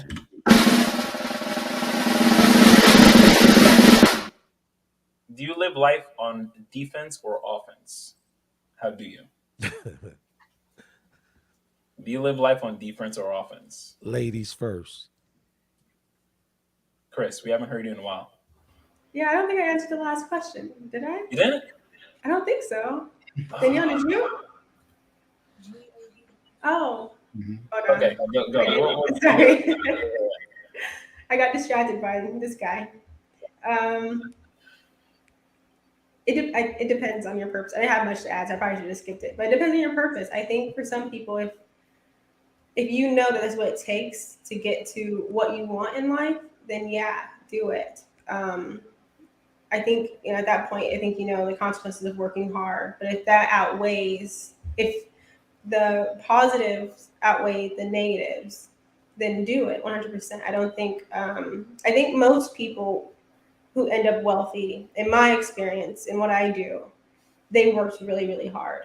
Do I think they were working necessarily physically? A lot, like Danielle was saying, is a lot of brain power. I work with a lot of people in tech, but they worked really, really hard. They had to, because they're starting their own businesses. You don't have anyone to push that work onto, right? If you're trying to build your firm from nothing, you're doing all the returns, you're handling all the real estate, you are the admin, the HR, the partner, the staff, you're everybody. And so, yeah, you do have to put that time in.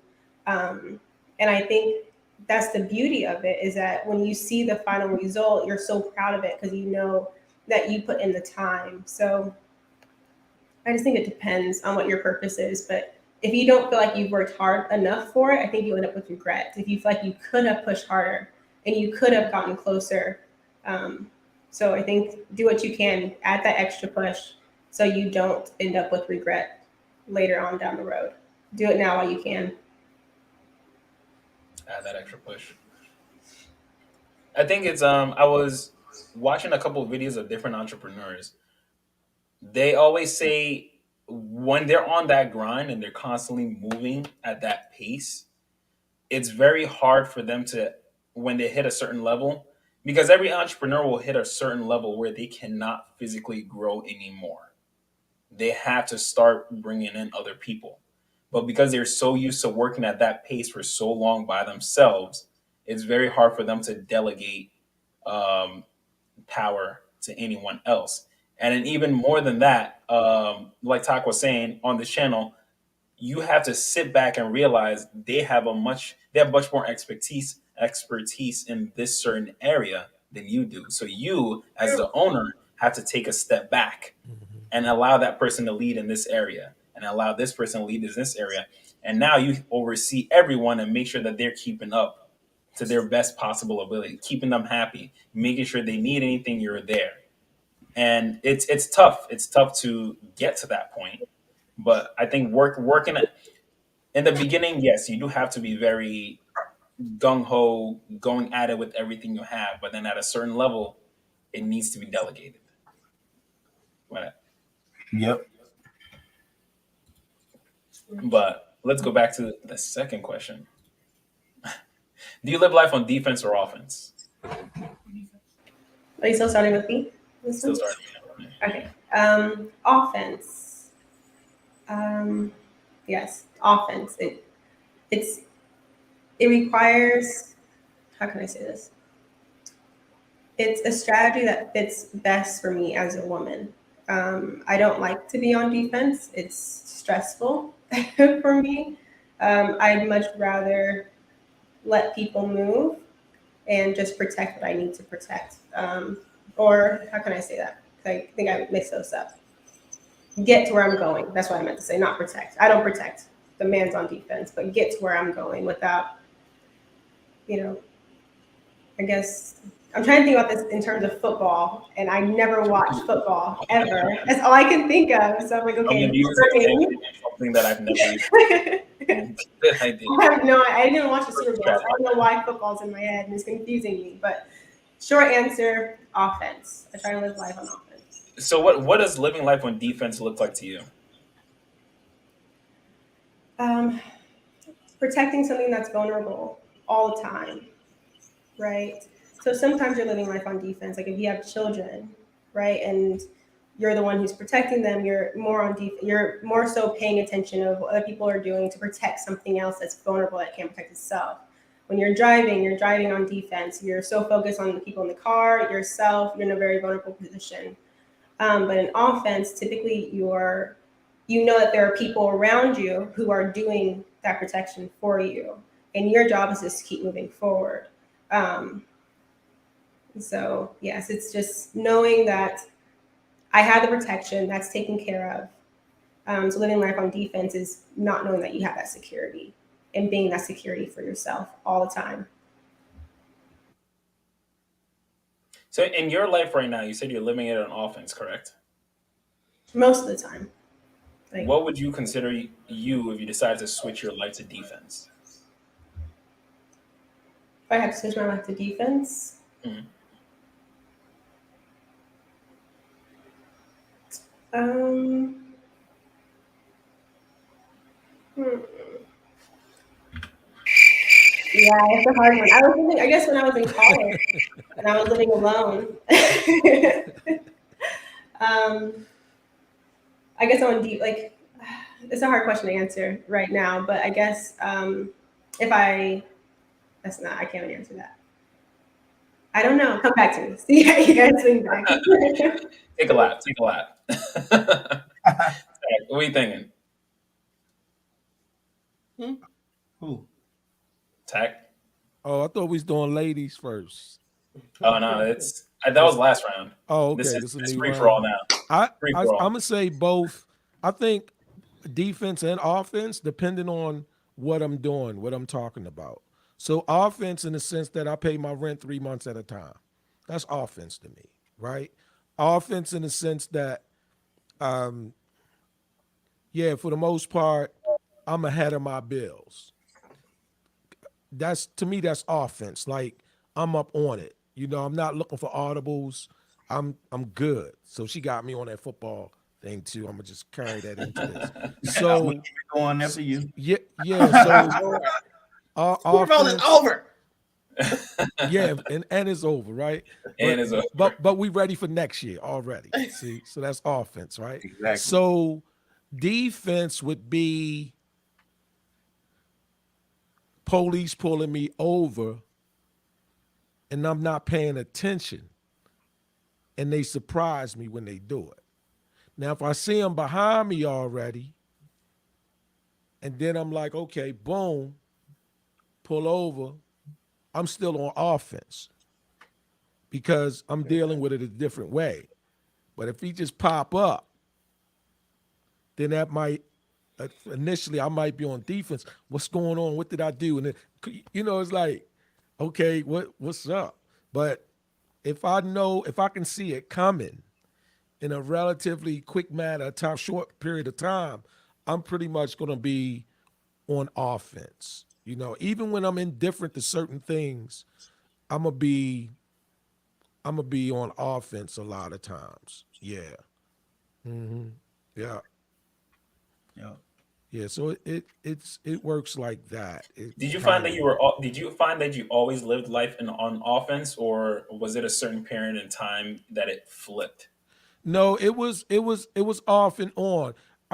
Here's my thing. Whenever I have a plan, whenever I'm carrying out what's a plan, there's a strategy to what I'm doing, and it's not arbitrary. It's not, let me see what I'm going to do today or this year. I'm on offense. It doesn't matter if that plan fails. It could come up short. It's still an offensive state because you are planning, you're doing things deliberate and intentional. You are indexing certain activities or ideas or whatever that is. There's even a time factor involved or people factor involved, and that's what that is. To me, that's me on offense. But whenever I'm going through a period, or if I've been through periods where I don't know what's going on, then to me that would be more like defense, because now I'm just responding to my environment.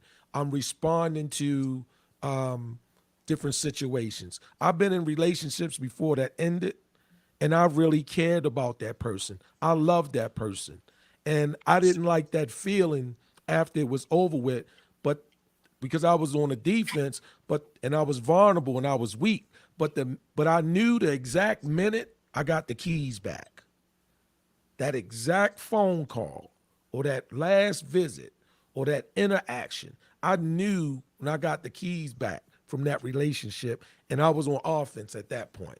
And I was conscious, you're not getting these back, And I wasn't defending it. I was on offense because everything was more intentional, planned out, more exact. The effort was directed. It wasn't just arbitrary. And that's what, to me, if I had to associate a word or action with when I'm on offense versus defense. One would be when I have a plan. The other is when it's arbitrary, when I'm not sure what I'm doing. Like if I have to clean up I'll use something as simple as cleaning up my apartment. If I have to clean up my apartment and I don't feel like doing it, I'm on the defense, because now I don't feel like cleaning it up, but I'm trying to rationalize not making it more messy, not add another plate, not do this, not do that. To me, that's defense. So I'm just using that. Are you talking about my apartment? Like, what are you doing? Hey, man.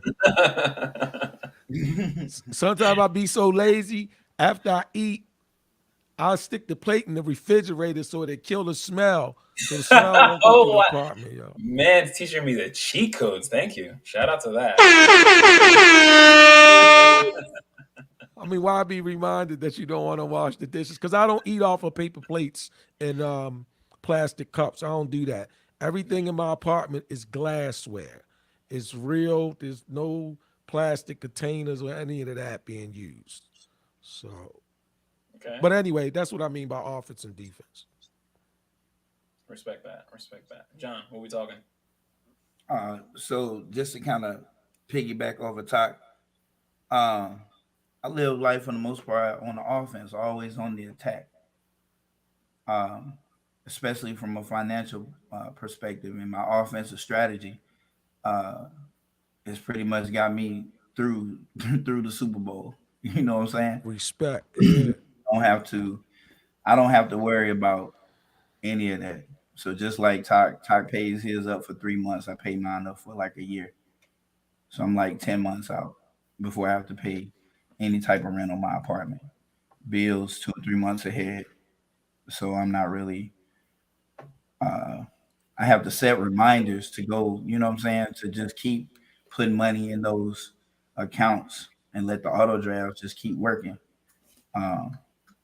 So I'm on offense. Have I always been like that? Nah, not really, but yeah.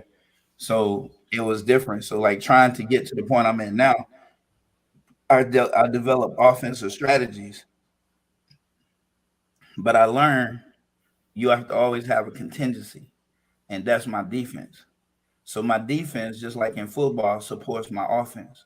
So when I put my offensive strategy in place, my defense ensures that the offense is going to score, and nothing is going to stop the offense from scoring or for the end game. You understand what I'm saying? So both. I play offense and defense. And defense, yeah. Did you always seem like Talk? Did you always have that offense defense kind of mindset? Who, me? No, John. Oh. Yeah. So from the jump, you've always been a. I was okay. You remember how Talk mentioned earlier that some people like those accolades, and yeah, I like accolades. I like attaboys. Okay. I work hard for them, but I didn't have a strong defense early on when I was making deep six figures. Right? That's why I spent so much money. My defense stayed on the field too long. My defense stayed on the field too long. But I got me a new defensive coordinator, and this nigga the truth. So we get them in, we get them out. Now, the defense now, I learned from those mistakes. I learned from the mistakes that I made early on in life. So the idea to have offense and defense was there, but the defense was just weak. And that was due to me making so much money at such a young age and never having had that kind of money before. I wanted to live life like I was buck wild, being able to stay in 5-star hotels and do whatever I want. But later on in life, I can still stay in 5-star hotels and do whatever I want. But I have a defense in place so that I can do whatever I want and I don't have to worry about it. Danielle. So huffing and puffing over there. You've been huffing and puffing over there. I'm just trying to keep myself calm. You've been doing an amazing job, I've noticed. Thank you. She have, but she sure been huffing and puffing. Just remember, just remember this: the people on this panel, for the most part, do what they want to do. Then some other people do what they can. Yeah, and that's a whole fact. It's just like I told my son: when a person don't know you, whatever it is, you got to be pretty fucking bored and miserable and have a pretty dead ass life to come on somebody's panel and try to troll and fuck with the panelists. Yeah, you have no life. If you got a girl, I can see why she fucking around on you.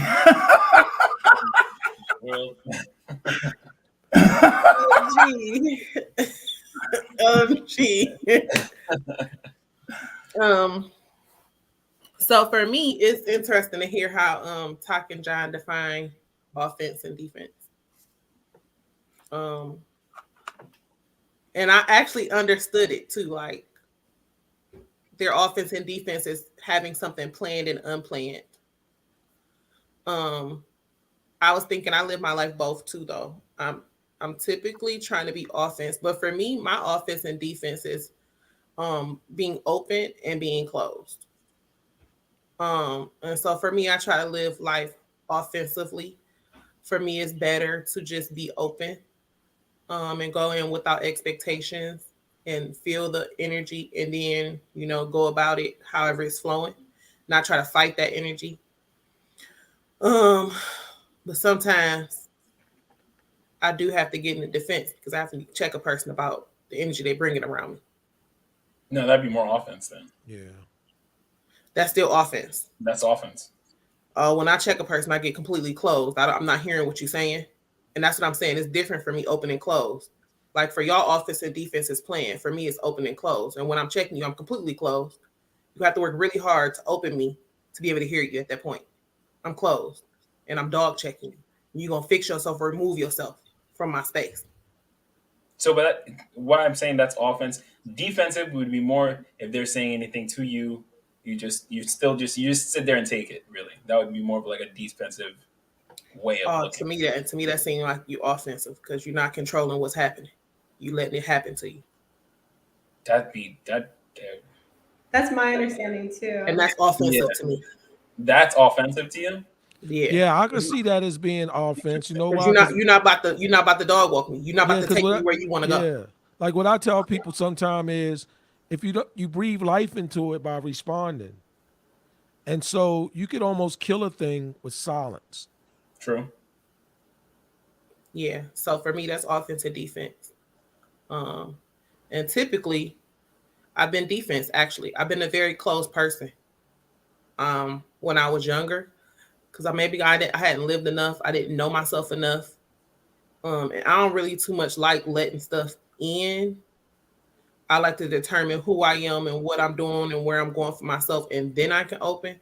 So I really think that's how come I was that way when I was younger. Because I wasn't really sure about what was happening.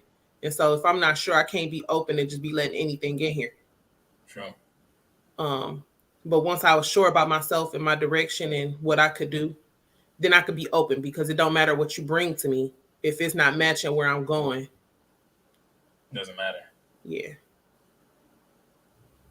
That's fair. That's fair. Living life offensively and defensively. I would say for my late teens, early to mid 20s, when I was really heavy into competition. So high school till like mid 20s, I would say I lived life very offensively. Unlike John or Tack, I didn't really live it through financial. I would say a lot more of my mentality or emotions as well. I was always thinking about fighting, so I was always thinking about bettering myself. Mm-hmm. So that would come with looking up videos. That would come with reading any books. Anything that I could get my hands on that would improve me as a fighter. That's all I cared about. I didn't drink. I didn't hang out with friends. I missed a lot of family dinners. I missed a lot of holidays with family. Everything, just to become a good fighter. No, great. You said it right. Great fighter. Great fighter. Is to become a great fighter. And And then after that, there was I want to say there was a bit of a mental shift where I started living life on the defensively. I looked around and saw everyone else had, meaningful relationships that they've cultivated for a period of time. Whereas my period of time I spent honing my craft as a fighter, they spent that building a life with someone. I looked at that and I envied that a little bit. So I took a back seat away from fighting and said, all right, you know what? I kind of want to see what that's like. I started living life on the defensively. I didn't push myself as much. I knew I could do better at work, but I didn't care to do better at work because I'd much rather try to see if I could make this relationship happen, make it work. That was the most miserable point of my life. Really was, honestly. Because at that point in time, I was not, if you're not living life on the go, in my opinion, you're going to have a very hard time finding purpose in your life. What do you mean on the go? Meaning, if you're not trying to do what you can to get the most out of your own life, that doesn't mean you have to gain as much money as you can. No, but if you're trying to improve yourself, Mhm. it doesn't have to be, material or monetary things. But if you're not trying to improve yourself, if you're not trying to read a little bit more books, if you're not trying to learn a new language, hell, if you're not even trying to clean your apartment as a single person, then it's you're not living life on the offense. You're just letting life happen. That's living life on the defense and let's just see what happens. So to me, that's when I say you live life on the defense, that's what I mean. Let's just, we'll see what happens. I'll do this and just let's see what happens. The good portion of my life that I lived it offensively was able to carry me well into my later 20s. But now I'm starting to realize, like, okay, I can't live life on a defensive because I don't see any positive outcomes for this mentally for myself. I need to be on the offensive. That's the only way my mind thrives. I need to be trying to thrive in any. It doesn't have to be money. It doesn't have to be. I mean, obviously, money would be nice. Don't get me wrong, but I need to be trying to improve myself at every aspect I can for me to be happy as a person. If I'm not, then life just doesn't really mean much. But so for you, living offensively is living life to your highest potential. Correct. And defensively is responding to what's happening to you. Just letting life happen to you. I lived a lot of my life that way, though. Or I would say my later 20s, I lived life that way. Life was happening. And it was okay. I got through high school that way. I just, D+ is still a good grade, right? Like, you can still pass with that. Can you? Not in graduate school, you can't. This guy did. Okay? Not proud, but what I'm saying is, it wasn't really proud. Everybody was kind of like, what? Screw it. That's what I did. That was my life. You know what I'm saying? Like, high school, though, I didn't care much for it. I really, truly, I hated high school. I hated sitting in the classroom. I hated being there. Everything that was taught to me was just, I could apply myself. I'm telling you right now, I applied myself and we had 4 marking periods. First and second marking period, to test myself, I was like, okay, let's see if I really know this stuff. First and second marking period, A's and B's. That's it. After that, all right, the rest is just bullshit. Because it's now like, okay, we're just going to keep trying to learn the same thing. I don't really care to keep learning it. I can learn it. I know I can learn it. That's all. You sit there and they teach you stuff and you learn it. But I didn't really find a use for it. So I don't really care to learn it. Okay. Interesting. I'm curious. Why do you find that interesting? Why do you find that fascinating? Because your face says a lot, Danielle. Because it's opposite of me. I just like to learn. My mother actually told me that a few years ago. She's like, you're happiest when you're in school. Like, I remember being a little kid, being here in Michigan, we get crazy snowstorms. I remember one day we had this crazy snowstorm, And I woke up, and you know, when you're used to waking up at a certain time, you know when it's past that time and you see the sun. So I see the sun, and instantly I'm irritated because I'm like, my mom worked a lot. So sometimes she would like keep us home from school without asking. Like, I missed you. I wanted to spend the day with you. And it was just like, yo, that's rude, yo, because I got to go to school. Like, you don't know if I got a test. You don't know nothing that I have to do in my little school life. And you holding me home talking about you miss me. You can see me when I get home. So I wake up and I run downstairs. And even as a little kid, unfortunately, I had this mouth. Got me in trouble a lot. Now I ran downstairs and said, Mom, how you just go keep me home from school? Like, it's a school day. Like, you didn't ask me if I had a test. How you just gonna hold me home from school without checking what I had to do? And luckily, my mom was just so calm. She just looked at me and started laughing. She said, open that door. Yo, I opened up the door like the snow was to the middle of the door, literally. Like, there was no going. I looked, I was like, oh. Dang. She's like, right. She's like, but I'm happy you like school like that. Like, that's good. Like, you know? So she wasn't mad at me, but I was straight like, what do you think it is? So I just like school. I like learning. Whatever you try and teach me, I want to learn it. I just like to learn. I was a huge daydreamer in school. I've very much been a spacey kid. I loved art class. I loved drawing a lot, but I was very much a spacey kid. Like, I was always staring outside, thinking of different things. My head was never in the classroom, ever. Yeah.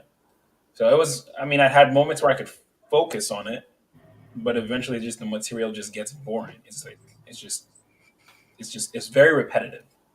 It's very repetitive to me. I learned far more outside of school. I started reading a lot more books out of school, because then I started reading books I wanted to read, not, 12 Angry Men, or what's that book? Of Mice and Men. There we go. Oh, yeah. Of Mice and Men. Yeah. Can I chime in really fast? Go ahead. So I started doing this research on the school system, and I found this. Oh, I'm echoing. Is that my end? Is it okay? I don't hear you. Yeah, don't worry. It's not too bad. Not bad. Okay. So basically, this is saying that boys are struggling in school. And I was trying to figure out why. And basically, the school system structure has changed. The grading system has changed. And it doesn't align with how boys are biologically. And so basically, a lot of girls are thriving now in school because they're more agreeable. They're less likely to challenge the teacher and the teacher's structure. They're less skeptical. But boys, they're more disagreeable. And so that general learning structure of having to sit there, participate, do everything by the book doesn't work for a lot of boys. And they start, diagnosing these young boys with ADHD, thinking that they just can't focus. But really, it's that you're trying to force them to do something. And they're like, no, you can't make me do this. And that's just in their nature, right?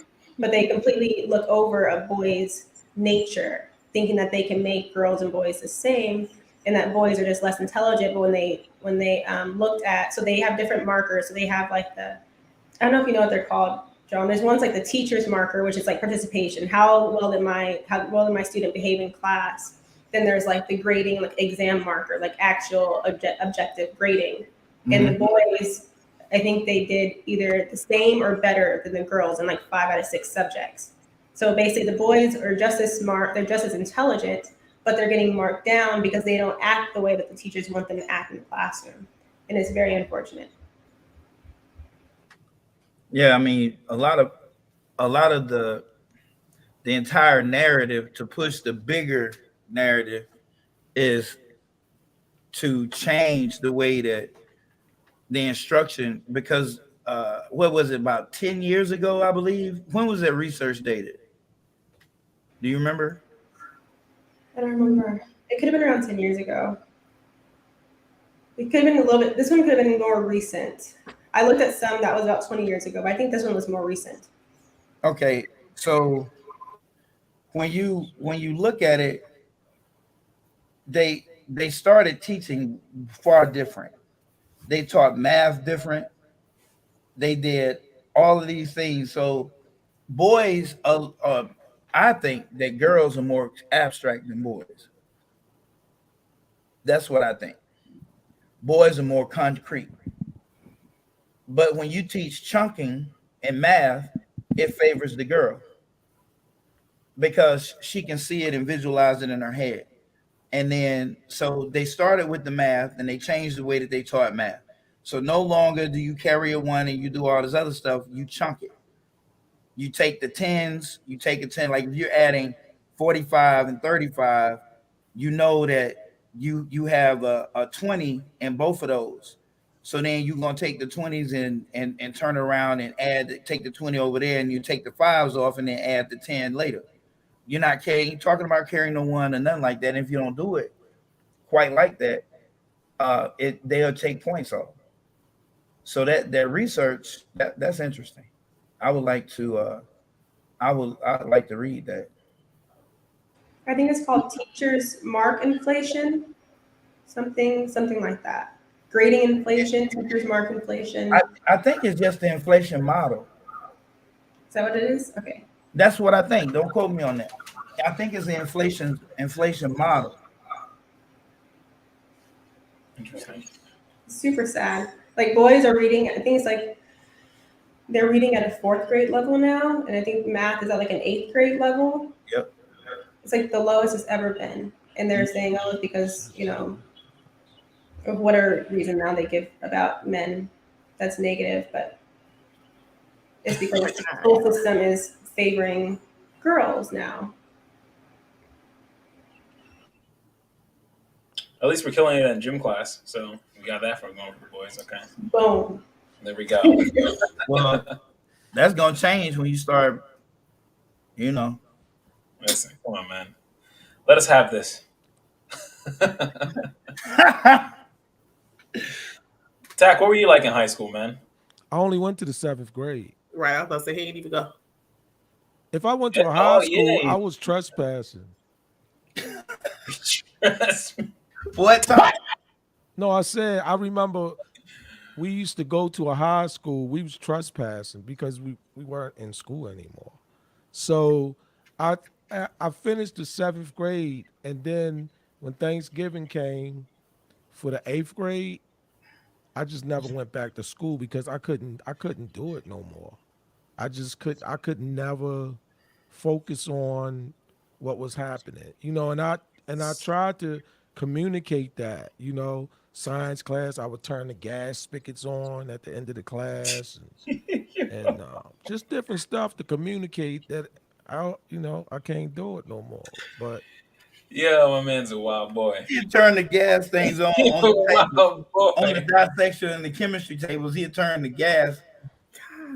You got the whole lab full of throw somebody's notebook in the glass thing of hydrochloric acid, They say, what's that? It smell like crayons. I don't know.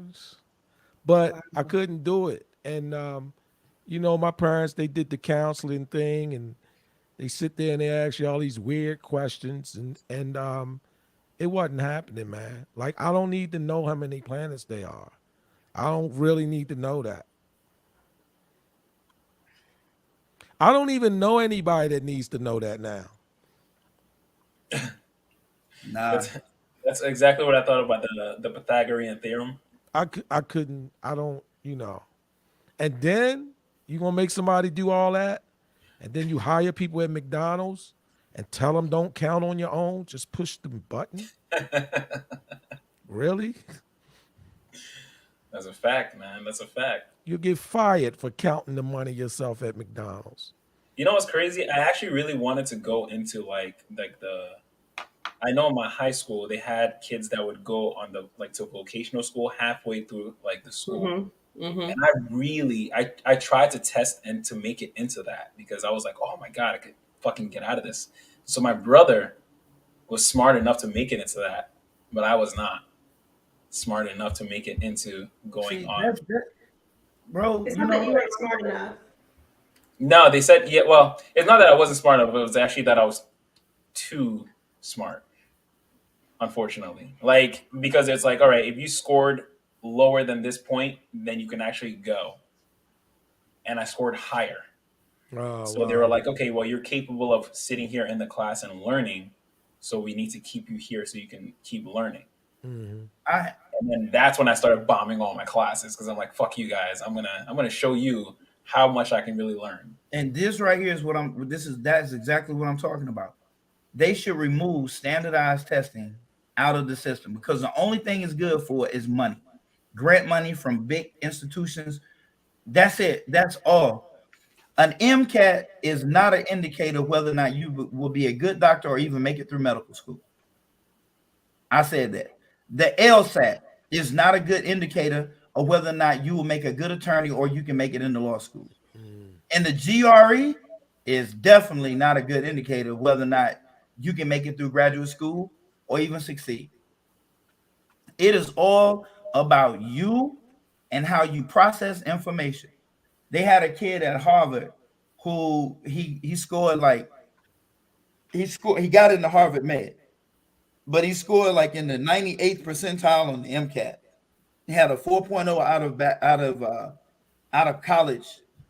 Of course, the typical major for a doctor, which is biology, had some good references in it. Flunked out of medical school the second year. Flunked completely out. Why? Because his understanding did not translate over to make the synthesis, to connect the concepts that you needed to know to do what you need to do and as a second year med student. Because in your second year of medical school, they're getting you ready to start into your clinicals for your third and fourth years. So now you don't get to ask anything that's related to science like how you know it. No.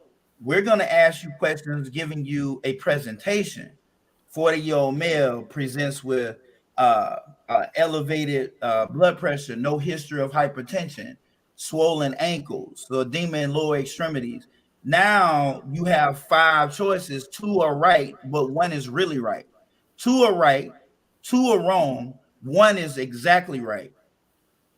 So if you halfway know the information, you're going to choose 1 of the 2 and it's wrong. But if you all the way know and you can use your mind to deduce it, then you'll get the right answer.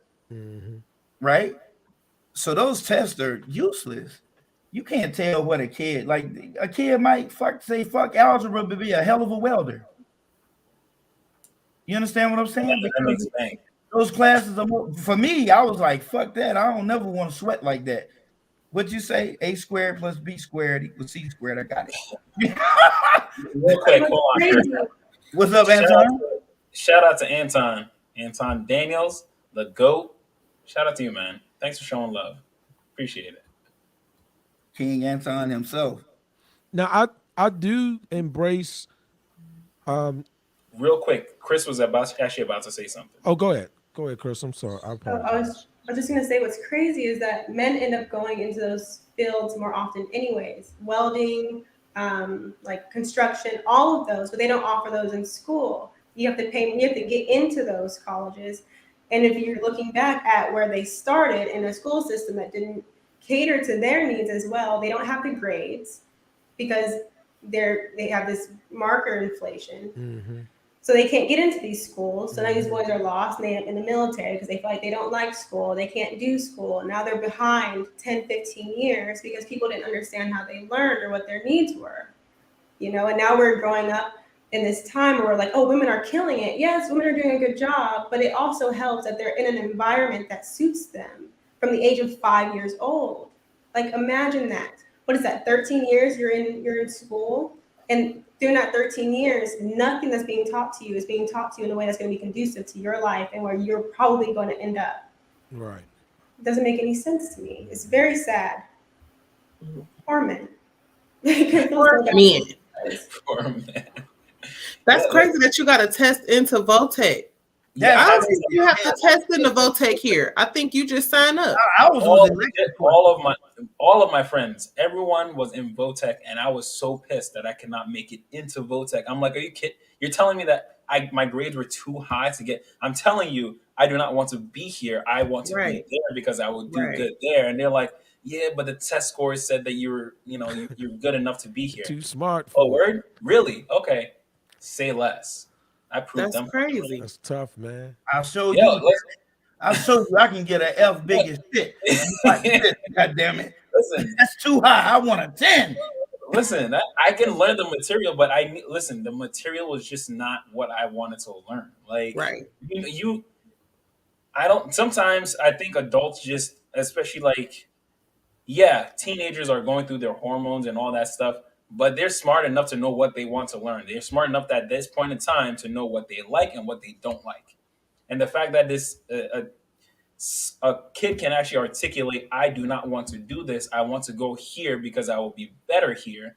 And you as an adult are making a conscious decision to shoot down that like ambition to tell them, no, sit here because I want you to sit here and I want you to learn this shit they don't need to learn or you have no desire to learn. Okay, cool. Like, I don't care. I would love for my kid to come to me and tell me something like that. I would be so excited. Well, look at the incentives. They said that you were too smart, so you're going to have the grade. Like, you're going to make the right level on their standardized testing to make them look good. Whereas they want to push these other kids down this tunnel because they feel like, okay, they're not going to do as well. They're not going to make us look as good as school. So let's do something else to make up for that. So we still look good as a school, but they're not bringing us down. That's basically what they did. Right. These are our vocational kids. That's a whole different pool. So the numbers are different. Even though, let's say you've got 3,000 kids in the school, right? 1,000 of them are over here. I don't know the numbers. I'm just saying. So we're only testing 2,000, and these are 2,000 that are that by the numbers. When you look at the whole, when you look at the normal distribution, right? And the law of averages, these students, based on what we know, are going to score higher from a mean point than these students and keep us in the good. Whereas we're not even testing these students over here because they're not part of the main group anymore to be tested. These are just strictly vocational kids. And I think that's a load of shit. And it's not right. It's just not fair. It's not right. Like at all. And look what you end up doing. You end up going into a vocational type career. Yeah. Period. Because you are not with all the other shit. You didn't give a damn about all the other stuff. They sat me in front of paperwork telling me to write, and man, I hated high school. High school was trash. It really was. I hated it so much. Skipping classes and getting out of class early enough to go to the gym to train was like the highlight of my high school life. That's it. Sounds awful. Any kids out there, don't do drugs and all that. Did you tell your mother that you wasn't interested in school? Say that again, what? Did you tell your mother that you wasn't interested in school? No. Why? That's a good question. Let me think. I don't know. No, it just at that point in time, family life wasn't really that good. Okay. So the last thing I really wanted to do was burden her with the fact that I didn't like school. Okay. So that's why I never really brought it. And that's why I was able to still get the grades that I needed to do just to get the hell out of school. Mm-hmm. And she just did. Yeah, you just told her, yeah. But yeah, I mean, just did. I hated school, but I mean, the fact that like home life wasn't exactly the best, so it's like, okay, don't bring stress into the house. That was the only mentality. That was my thought process at that point in time. So was it good? I don't know. I still think I turned out okay. So hey, I do too. Yeah, hell yeah. Yeah. Again, that's why I tried college for a little bit because my dad wanted me to go to a little more college, try to become a cop. And even that I still tried, but just schooling was just not in my, like, I just couldn't sit there and do it. I couldn't muster it up. I think since I like school so much, I be like trying to figure out now like how my kids learn best, because that would be like, I would love for my kid to have the wherewithal to tell me like, Mom, I'm not really interested in this, because then I would be able to go find what they are interested in and put them on that path. So I would say, look at how, or I mean, for me, when I was sat with work, I would instantly start daydreaming after like 5 minutes. My attention would start going elsewhere. I'd start doodling a lot more. I would try to find different ways to not have to do what was sitting right in front of me. So if their attention starts waning off of what they should be doing, that schoolwork, then chances are they're probably not going to be that interested. At least that was how I saw it. There are lots of, I think a lot of young boys can relate to that. That's why they get put on ADHD pills. When that's not even it. They just not That's not interested. the problem. That's not the problem. Yeah. Well, that was, I guess that's really about all the questions. Guys, do you guys have any other questions to the panel? I think that when you look at education versus school, CKQ, how do you see it now? How do you see yourself, if at all, you extending or becoming more educated? Maybe not necessarily through school, but how do you see yourself going to some next level, if at all? I'll show you. Today it really clicked to me just how appreciative or how great of a field I'm in right now.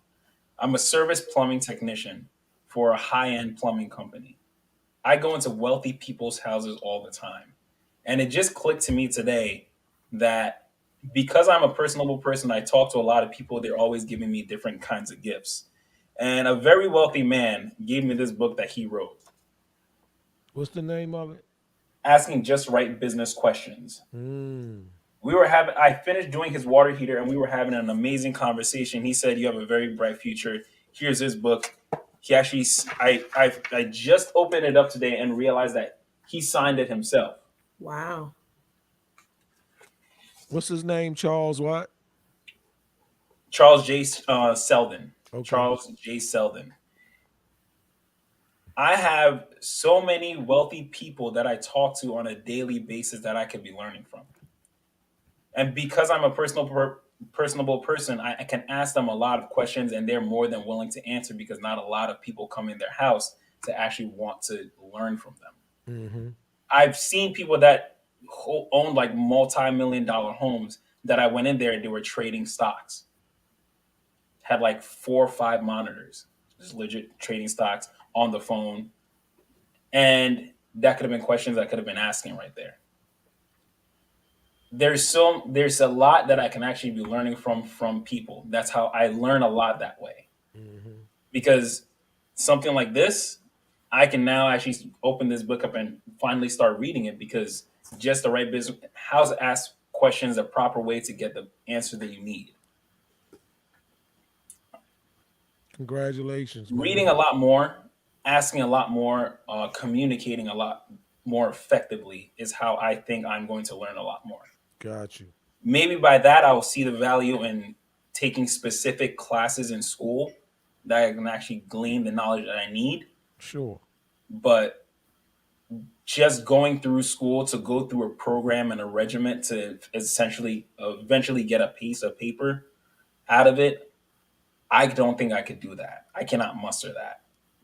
But when it comes to this way of how I learn, mm-hmm. where I'm always willing to show them a little bit of my trade, and now I can give them my knowledge and take some of their knowledge as well. It's a fair trade. Hell, most of the time they're giving me a lot more. Absolutely. After, because they're like, "Listen, you put my heat back on. You gave me back hot water again. Like you You gave me a faucet. You gave me a working drain. Like, you helped me so. How can I keep helping you more? And a lot of these people want me to come back and help them outside. Oh, really quick highlight of my weekend. So, Friday I was on call. A call came in at late. It was a leaking pipe. Someone was out there. They drilled through the wall, hit a leaking pipe, springing out. So I go there, try to fix the leaking pipe. I couldn't. They got to rip up the whole floors. But that's not the point of the story. As I was leaving, I saw the lady outside, and I opened the back door, tell her, "Hey, I'm leaving." She was on a ventilator, so she couldn't really move around that much. She had oxygen on her, but she was chasing around ducks in her backyard. Yes, ducks. 3 ducks that she was chasing around, and she was like, "Oh, is there any way you can help me, like, put them inside of the chicken coop?" And I Oh, looked they're to hers? her ducks that she was raising. Her ducks that she was raising. Looks to the left, there's a giant chick, probably the size of my freaking apartment. A giant chicken coop heated for the ducks. So now I'm just like, all right, well, this lady's in kind of a bad situation. So I'm just like, all right, you know what? Screw it. I'll clock you out, and then I'll help her out. So I clocked out and chased the ducks around for 15 minutes, just making noise, clapping, doing whatever I could to get them inside the chicken coop. That's Finally cool, got man. them That's inside the cool. chicken coop. She closed it. She was so appreciative. She's like, "Oh my God, thank you so much. I didn't know how I was gonna be able to do it. I could barely even breathe some days." And I'm like, "Listen, don't worry. Like, don't even worry about it. It's not a big deal." I'm about to walk out of the house, and she's like, "Wait. These ducks always lay a lot of eggs, and I don't really know what to do with all these eggs."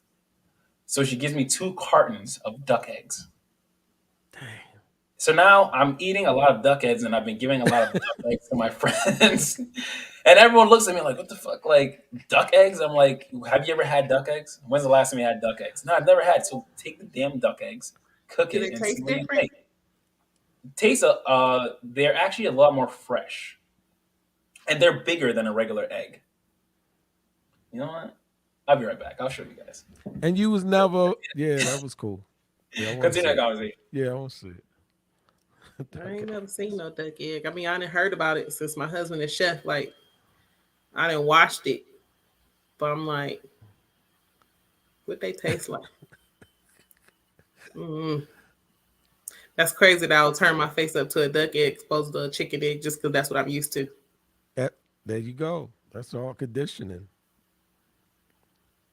I'll be interested in this. Well, I thought he was about to be like, so now I'm just drinking raw eggs every day.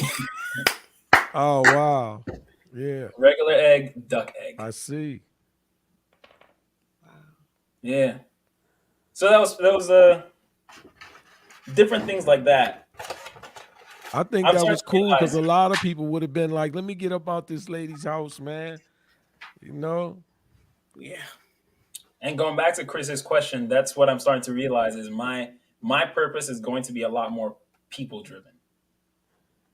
That's what I've realized so far about my purpose. It's definitely going to be people driven. I don't know how it's going to happen, how it's going to manifest itself, but I think the more I keep working on myself, keep working on my mentality, start working on creating better bonds with people, I will eventually. So tomorrow there is a customer that he was recently diagnosed with cancer. I went there before. He remembers me. We had a great conversation before. So while I was there, I asked him, like, now that unfortunately that you're passing away, what are some things that you would say that at my age you were happy you accomplished? That's what I asked him. And he was just like, "Is the company trying to get you to ask me this?" I'm like, "No, I mean, listen, you wanted me to have a conversation with you. I'm trying to get some kind of knowledge out of you." No doubt. Yeah, like you live in a nice house, so you have some kind of knowledge. So we spoke for a bit. He said, his faith, his religion, his relationship with the Lord really helped him out a lot. That was the first thing. And he said the second thing was start a business. Those are 2 main things he said. That's the main things that I'll give you. Work on your relationship with the Lord and start a business. Mm-hmm. And the last thing I said to him that, listen, I'll come back and visit you. And he was like, don't promise anything you can't keep. So tomorrow I'm going to go back and visit that man. Cool, man. Yeah. I have to. Hey, And you got I'm some going to bring you some duck eggs. So gotta get rid of them. All right. You gonna take him some of the eggs? Might as well. Might as well. Who brings around duck eggs? It's different. He'll never forget you. I can say that much. He'll Say that never again? forget you. He'll never forget you. Like that's the boy that brought me duck eggs. And I'm okay with He that. never brought me duck eggs. You know, listen, this could be his last year. Absolutely. You get what I'm saying? It's how you make people feel. Yeah, and you could tell that like he was someone like because it was just him and his wife there, and he was just a very miserable old man. And I'm just like, damn, like that's gonna be a sad way to go if that's the rest of his life. So if I could help in any way, even if it's just going there and having a small conversations with him, you know, why not? I'm gonna learn. Like Kevin Hart was on that movie. I know the movie you're talking about. Yeah, with what is that? No, that wasn't Will Ferrell. No, that was. I don't know who the old white man was. Get hard, but the old white, you talking about Get Hard? I'm not. Yeah. He was like a not like a CNA, nursing like aide. a hospice, like a nurse. He wasn't anything. This motherfucker just lied to get his way up in there. Honestly. But you know Yes. that man is on his. If you subscribe to Erickson's model of development, then he is at the stage where he wants to give back to everyone, give back to the younger, to the youth. It's kind of like I don't know, kind of like altruistic behavior. It's like you're ready to pass the torch. You understand? And when you run into people like that, I mean, you'll see it because I'm in that developmental stage. I'm at that age. I'm in that age group, and I always talk to you and give you nuggets. Always, and it's just I don't know. It's just something. If the person will receive it, then it makes us want to give it, but that's how you bring value to me. So I give you back value. You understand what I'm saying? So I network with you. And this is you got the same thing with this guy here. It's crazy. You've heard that before, what he told you, haven't you? A lot of times. I so many times in my life, more recently in my life has been popping up quite frequently. Could be a sign from the Lord himself, or just a odd coincidence. I know a coincidence. You're attracting it. It's like the car. When you research a certain car, you start seeing the car everywhere. They're not making more of that car. You attracted it. But yeah, that was that's how life has been. That's how I'm ending off my my 20s, guys. Okay, with some duck eggs and some good vibes. Some duck eggs. Duck eggs, good vibes, and positivity. That's my dude. All right. Do you guys have any other questions? Are you guys gonna get some of that Google stock or what? I already did. I got mine. I already got you mine. did. I got mine. You did. Hey, I'm what talking about to the that two? Imperial I'm talking to the X two young ladies. No, I don't know. This would be time to buy. I mean, it's at like what 2,600 now. It's dropped. I mean, it's just to me, it's just an investment opportunity. I think. Boy, what? Oh my God! I was listening to you. Huh? Oh, baby, when that bad boy jumped back, you got 20 of them things. God. 20. Woo! I'm gonna have 60. I That's can't wait. Give it last 12 week, months. Huh? Last week you asked of different what is it? Different opportunity. Earnings potential. Yeah. How does one increase their earnings potential? I thought bartering would be a good way. Absolutely. Craigslist has a free section. If you go there, grab anything on free, sell it on Facebook Marketplace or let go, that's a profit right there. I also, what else did I come up with? I guess that was the main one. I thought making commercials, but that one wouldn't be profitable right off the bat. That would still be putting your product out there first before you get someone. So you wanted to use your voice to make money? Say that again? You wanted to use your voice to make money? Yeah. You can record books. Yeah. They always looking for voice narrator. I was looking into that for my baby. He reads really well, and I listen to books now. I didn't used to. It was really annoying at first, but when I heard it, they find people's voices that, well, for me, when I'm listening, I look for a voice that matched the story. You can't sound like whatever reading to me. I have your voice have to keep me interested. Yeah. And when I heard it, I was like, man, so they probably looking for kids' voice for kids' books. Like my son would do a really good job at that.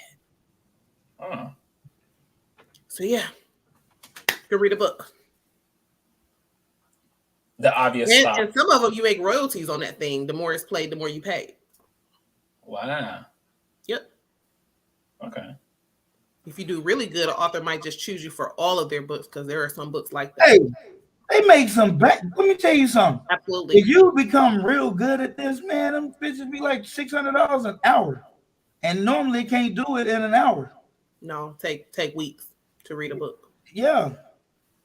Wow. Like, because you got to act this out. You got a Morgan Freeman ass. You got a narrator. Yeah, you got to be nice with it. Yeah. And the sun was coming down as we mustered later in the night. Thanks for remembering that question. Yeah. Yeah, of course. I thought it was a very interesting question. I mean, it has a lot of potential behind it. That question is why I recently started thinking like I'm going to start doing more vlogs about the different things that I get off Amazon. Do you speak Spanish? Not a lot. Un poquito. Yeah, solo. He can speak it a little bit. Don't let him fool you. He mess around and know everything you said. Can't let them know that. All right. Yeah, no, that's why I started thinking like, okay, product reviews. I'm gonna start doing more of that as well. Oh, so you was on on my live, you saw the product review I threw out real quick. And that's why I was like, product reviews, that'd be a good thing. And then I hopped on your live and then see you were doing a product review. I'm just like, all right, that's a sign right there. That's it. That's when we're just gonna start doing that. So that was also you asking that question made me, when I started looking into Gary Vee was actually the one that also said that too. Like the bartering. Go to Craigslist free section, and sell that stuff. That's a way to make money. Constantly trying to flip. Yeah. I think it's a lot of opportunities. I think it's a lot of it is mindset, like you say. If you think in a particular way, then that's what you're gonna kind of be seeing. Like the guy that was texting earlier.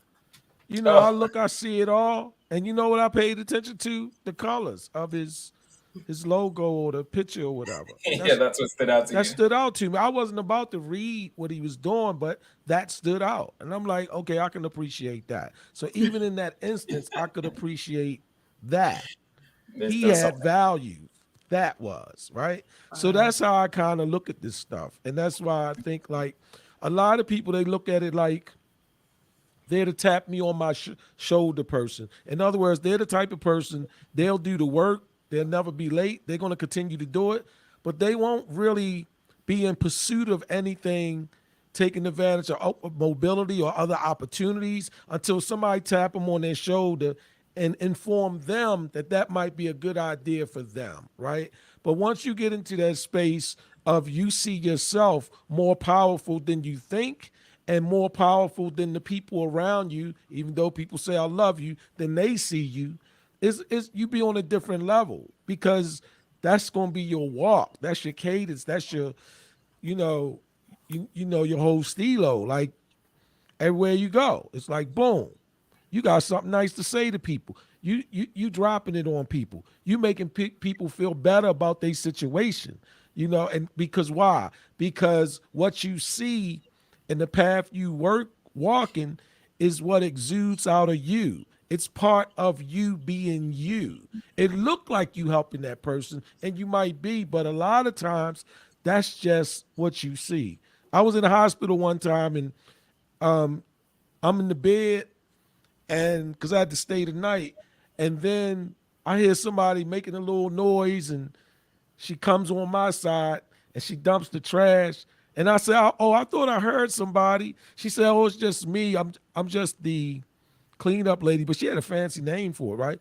I said, "Hold up." I said, "What's your name?" And she was like, something, some name start with a D. I said, "You not just that. If you don't do that at a certain level, even though I had a successful surgery, I wind up sick with bacteria or something. You are just as important as the doctors. What you do after the successful surgery in this room could make a difference to somebody's life." Yeah. And she was like, infections are real. she was like, damn, she probably thought I was still on medication or something. You know what I mean? But I meant that, right? Because that's the thing. She works in the hospital, so she's going to lower her gaze and ease in unseen because she's doing the trash. Nah, you can hold your head up. You can be seen. You deserve to be recognized too. That's what I see. That's what I'm saying. So when people are trying to increase their earnings power, part of it is going to be your skill set. What are you willing to do? The other side of that is, do you even think you can? Like the average person you talk to, they never think they can make $100,000 a year consistently. They never think that. They don't even know what the hell you talking about. And what I tell people is, start having conversation with other people who make over $100,000 a year and watch how feasible it becomes. And then you start saying, I need to take a class. Maybe I need to try this. Maybe I need to look in this. And I'm not talking about overtime. I'm talking about all the time. It's a big difference, So that's just how I look at that earnings. That's why I say, you heard me on a video. You look at what you made 5 years ago, 10 years ago. How long did it take you to go from 40,000 to 60, from 60 to 80? Or did you get to 60 and say, I'm good right here? You don't have to program yourself that you're good right there. You don't. A lot of people do that as a rationale, as a conscious decision, because they just don't see how else is going to happen. And maybe they're in the good place where it doesn't need to happen anymore because they are. I'm not talking about them. I'm talking about the ones that's lying to themselves, and they know good and well they would really like more. That's what I'm saying. So You can I start ask to you? evolve into that fixed mindset where it's enough. I'm fixed right here. Even though they know what a growth mindset is and they had it for so long, that's how they got to where they at. They fall off into that fixed mindset and then fall off. Yeah, It's so hard mindset to get out of. So let me ask you, what, aside from stocks and bartering, what are some other ways to increase revenue? all right, so let me tell you what I did. So there's a nonprofit organization, okay? So I got involved with them through some other people. There's a couple nonprofit organizations. So one of the services that I offered and asked them was, are you guys using spreadsheets? Are you using some way of communicating through documents or accessing different documents online where you would like something more consistent to centralize the data where people can access it through the web? This is me coming to them.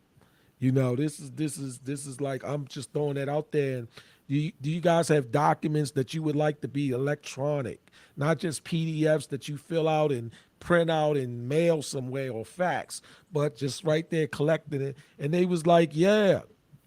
So one guy told me, and I said, look, do you mind if I do a little pilot program and just take a handful of these records, some dummy records, and try to turn it into a web-based application? right? And they didn't mind it. And you know what I did? I went on Fiverr and hired the people. Okay. And they did it kind of exactly the way that I wanted it done. And then I dissected it with what I knew. And I was able to take that and present that to them. And they said that would be wonderful. This could just sit like on a central server, or what would this be? And I was like, well, you could have it here in the web service. It could be on SharePoint. I'm naming this stuff. And I wound up getting a contract, like that. And then a contract that I'm on now is with a LIMS system, LIMS. I don't know, my sister Keeper, you may have heard of one. And it's basically a laboratory system where when they're doing certain testing for bacteria and other things, they keep it in this. It's really a content management system, but they refer to it as LIMS. And what my developer, I say my developer, right? Because he's working for me, and what he does is he does the coding on the backside. I create the database relationships. They pay me. I take off 30% and give him the rest. So when I'm driving my Range Rover, that's paying that car note. It's just a wash. So your value that you brought to them was your editing ability. Yeah, and my willingness to give them something before I ask for something. See, the thing is, like, people gonna back up and say, "Hold up, I just did that," or so and so, or you on something. But if you come in there and talk about a pilot program, you talking about and come in there, you know what? I would like to do a project on this, and it wouldn't cost you guys anything, but to allow me to attempt it and whatever. And people be like, yeah, cool. If you think you can make something happen, and then you start presenting the proof of concept, the proof of concept. So when I started doing that, I would get like 5 or 10 minutes of their meeting, and I would show them where I'm at and get some input from them and different things like that. And, what's the goal here? Well, the goal is to have the data centralized, and whether it's the correct data or incorrect data, as long as everybody accessing the same data, we can deal with correcting it later on. It was to centralize the data and turn it web-based. And they was with that. I even did one for another little small business where I use APIs. So an API is an application programming interface. And what you can do with that is, imagine at your company on a particular website you go to, there's fields that people fill out, submit. And then there's another company, there's fields that people fill out and submit. And you would like for your company, for whatever fields you have, for whatever record keeping or whatever you doing, you want that to include certain fields from those other two companies that's collecting data, but you want it to look like it's your application at your company, and your staff doesn't know that when they're filling out information for a patient or a potential customer or registering somebody, a couple of those fields, that information is being pulled from some other database belonging to another company. And one of the ways to do that is through an API, a web API. And you connect to that database and you pull those fields, and it's all secure, it's all that. And then they're like, damn, this is dope. That's why they get those out. That's how they develop those advanced algorithms. Because of APIs, they develop those. Google have tons of APIs. That's why when your ass search on something, if you look for anything, right? If you go onto a company site and you're on Google, Google's APIs is interfacing with that company's website information. So it's interfacing with the sections on what you selected, what you viewed, and how long you viewed it. And when they determine that, it's programming is like, if you stay here for more than a certain amount of seconds, that's data. Capture it. So then when you go on YouTube or some shit, I went on there looking for microscopes, right? Man, I've seen them fucking microscopes. It was a whole commercial on one of the AdSense on somebody's video, nothing but about those microscopes. And I was like, damn, that's why people think Google spy on them, because they don't know what API. They don't know what API. So yeah, and then you could use like web hooks, right? So you have these APIs and you have these web hooks. And so if a lot of companies they allow was, and this don't pay, this is just acronyms, SDK, software development kits. So that kind of stuff. And then what I do is I hire it out. I'll hire a resource. I will hire the skill set, because my goal is I'll take 30% and then I'll let you do the job. But I'm the liaison. I have the relationship. I'm going to work out the billing. I'm going to do that. And the reason why I take 30% is because that's going to be the taxes. That's going to be the taxes. So my guy, he gets $1,100 every 2 weeks for what he does. But that's $1,100 minus 30%. He really gets the 14, but I take the 30% off of that. So I do stuff like that. And see, that's essentially the model that I use when I open a mechanic shop. I might can change oil, but not in all models. That's about the extent of my mechanic ability. But I can sell and I can talk to people. So I put a mechanic in here and I'll get you all the work, but you're gonna get paid a percentage on the hours you turn. You're gonna get paid what you turn. I might charge $75 an hour. You get paid $25 an hour. The business get paid $20 an hour, and I get paid $25 an hour. And I didn't turn one wrench, but I profited off of it. I'm finishing up a proposal now to meet for a meeting that's to be scheduled the second Wednesday in April, to start allowing me to have, we're going to do a test trial with me and recently released convicts for re-entry coaching.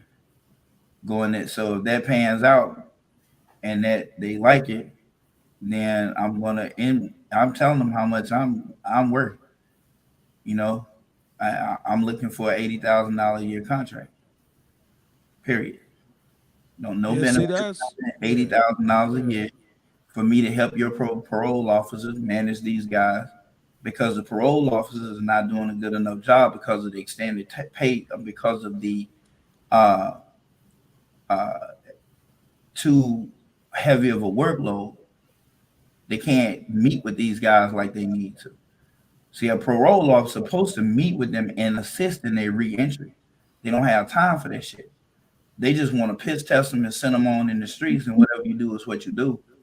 But if you have someone to mediate this process, to encourage them, to coach them, to address those issues that they keep running into, back to that pyramid again, because if you can't fucking eat, you're going to figure out a way to eat.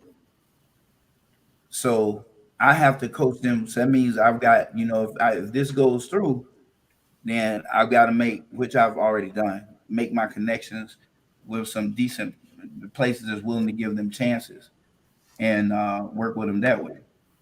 So bravo. I'm sorry. What'd you say, bro? Brava. Yeah, it's to me, it has a lot more to do with how you look at this stuff. You know what I'm saying? Like to me, like I tell my own boy, he says, "Man, Talk, you be getting." I said, "The money everywhere, it's everywhere." I say, "But you can't see it though." That's all it is. The money is everywhere. People just can't see the money, so they starve to death from blindness. Or lack of willpower, or lack of willingness, or know-how. Yeah, well, that's what I'm saying. If you can't see it, you just it's right there. It's there. It's sitting right there. Right there. I mean, let me ask you. Prior to learning stocks, what made you want to learn the stock trade? stopped? Oh, because they locked the city down. In Chicago back in April 2020, maybe? Yeah. All right, so figure this way. I was in Harlem for Christmas 2019. I was there through the New Year's. I didn't leave Harlem until the 8th or the 10th of January 2020. There was chatter and talk. We hanging out down there, 116th, everywhere. We out that, it's some people dying from something over in China. I'm thinking it's bad rice. I don't know. Then it's more talk, right? Now, I don't live in New York at the time. I'm just hanging out, right? I like to hang out in Harlem when I go to New York. So I leave on the 10th or the 8th. By the time, and I leave there, I go to Baltimore. I'm in Baltimore for 2 weeks. I leave Baltimore, I come back home to Chicago. By the time April came, the mayor of the city of Chicago basically said, we catch 3 or more people together hanging out on the street for more than a minute or two, police gonna pull up on you. And they're gonna ask you, what is you doing? Because they were shutting the city down. So I'm in the house, right? So I started saying, okay. Then I started hearing about this AMC thing, this GameStop, and this other stuff, right? I started hearing about this, and I can't get away from it because it's popping up. And I'm like, what the hell is going on? Like, I don't even, what's the deal? And man, I started saying, oh, okay. Then it's about the market. Then it's about stocks. And I started saying, if all these people walking around getting this money out this market, and half of them can't even explain how, I got to be able to get some of this. Because what I say the competition is mediocrity, right? I don't care what degree you got, how long you stayed in school. I don't think I'm inside that curve. So then that's when I start paying attention. What is this market? Let me read about it. And I ain't know what the hell I was looking at. I ain't know the language. I ain't know none of that, man. And then I just took a deep dive. I went in. And once it started getting exciting, it was like this is I'm going in. He just Skyped me just now, right? He's in India.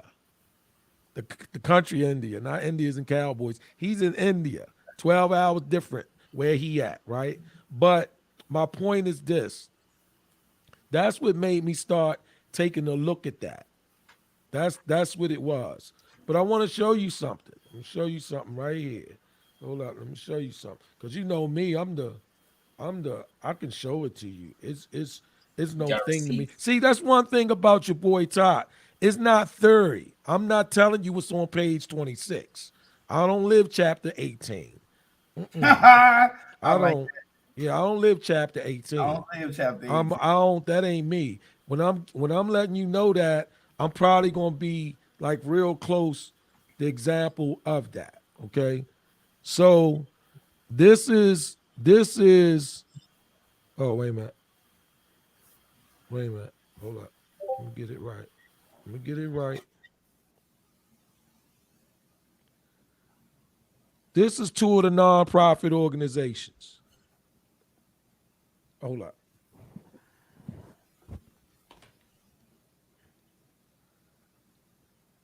You see that one says community or whatever? Mm-hmm. How much do you see it says it's for? Let me bring it. 2062.18. $2,062, right? Okay. Then here's another one. How much is that? Damn. 9,100. Yeah. Now out of that 9,000 and something, right? I get 6,300. See, that's what I'm saying. It ain't about we don't need that money. Money ain't important. And whatever. I get all that. I understand all that. But nobody, once you look at it a particular way and you approach it as a strategy, you're not gonna be breaking your neck anymore. Gary V ain't breaking his neck no more. I don't care how many times he tell you about his father's liquor store. He grew up from 4 million to 60 million. I don't care how many times you see Tony Robbins walk on rocks of lava. He don't have no blisters on his feet, man. Now, did he get blisters at one time? Sure, he probably did. But I'm talking about now, they done slowed it down. They know what they doing meticulously, right? It's just like you guys, CKQ, you're going to know what you're doing. And forget the money. I get all that. But if money make a difference, it's like I tell my daughter, I'm thinking about being a teacher, that's cool. But if money make a difference. Real quick. Your fridge is awesome, but we kind of want to see you. Who? Your camera is not pointing at you. Oh, my bad. My bad. Yeah. So there we go. So all I'm saying to you is you got to step into that. It has to be intentional. It's like this. I don't care how much you think about yourself, how fine, how handsome, how smart, how none of that. Nobody's coming knocking on your door. Forget that. They ain't coming. But if you go out there and you got a particular plan and a strategy to put yourself in the position and expose yourself, it's gonna be a different thing, man. It's gonna be different. That's all I'm saying. It's gonna be different. I'm a week away from that check again, man. Damn. I can't help it. That's dope. That's Now the contract up in 6 months, right?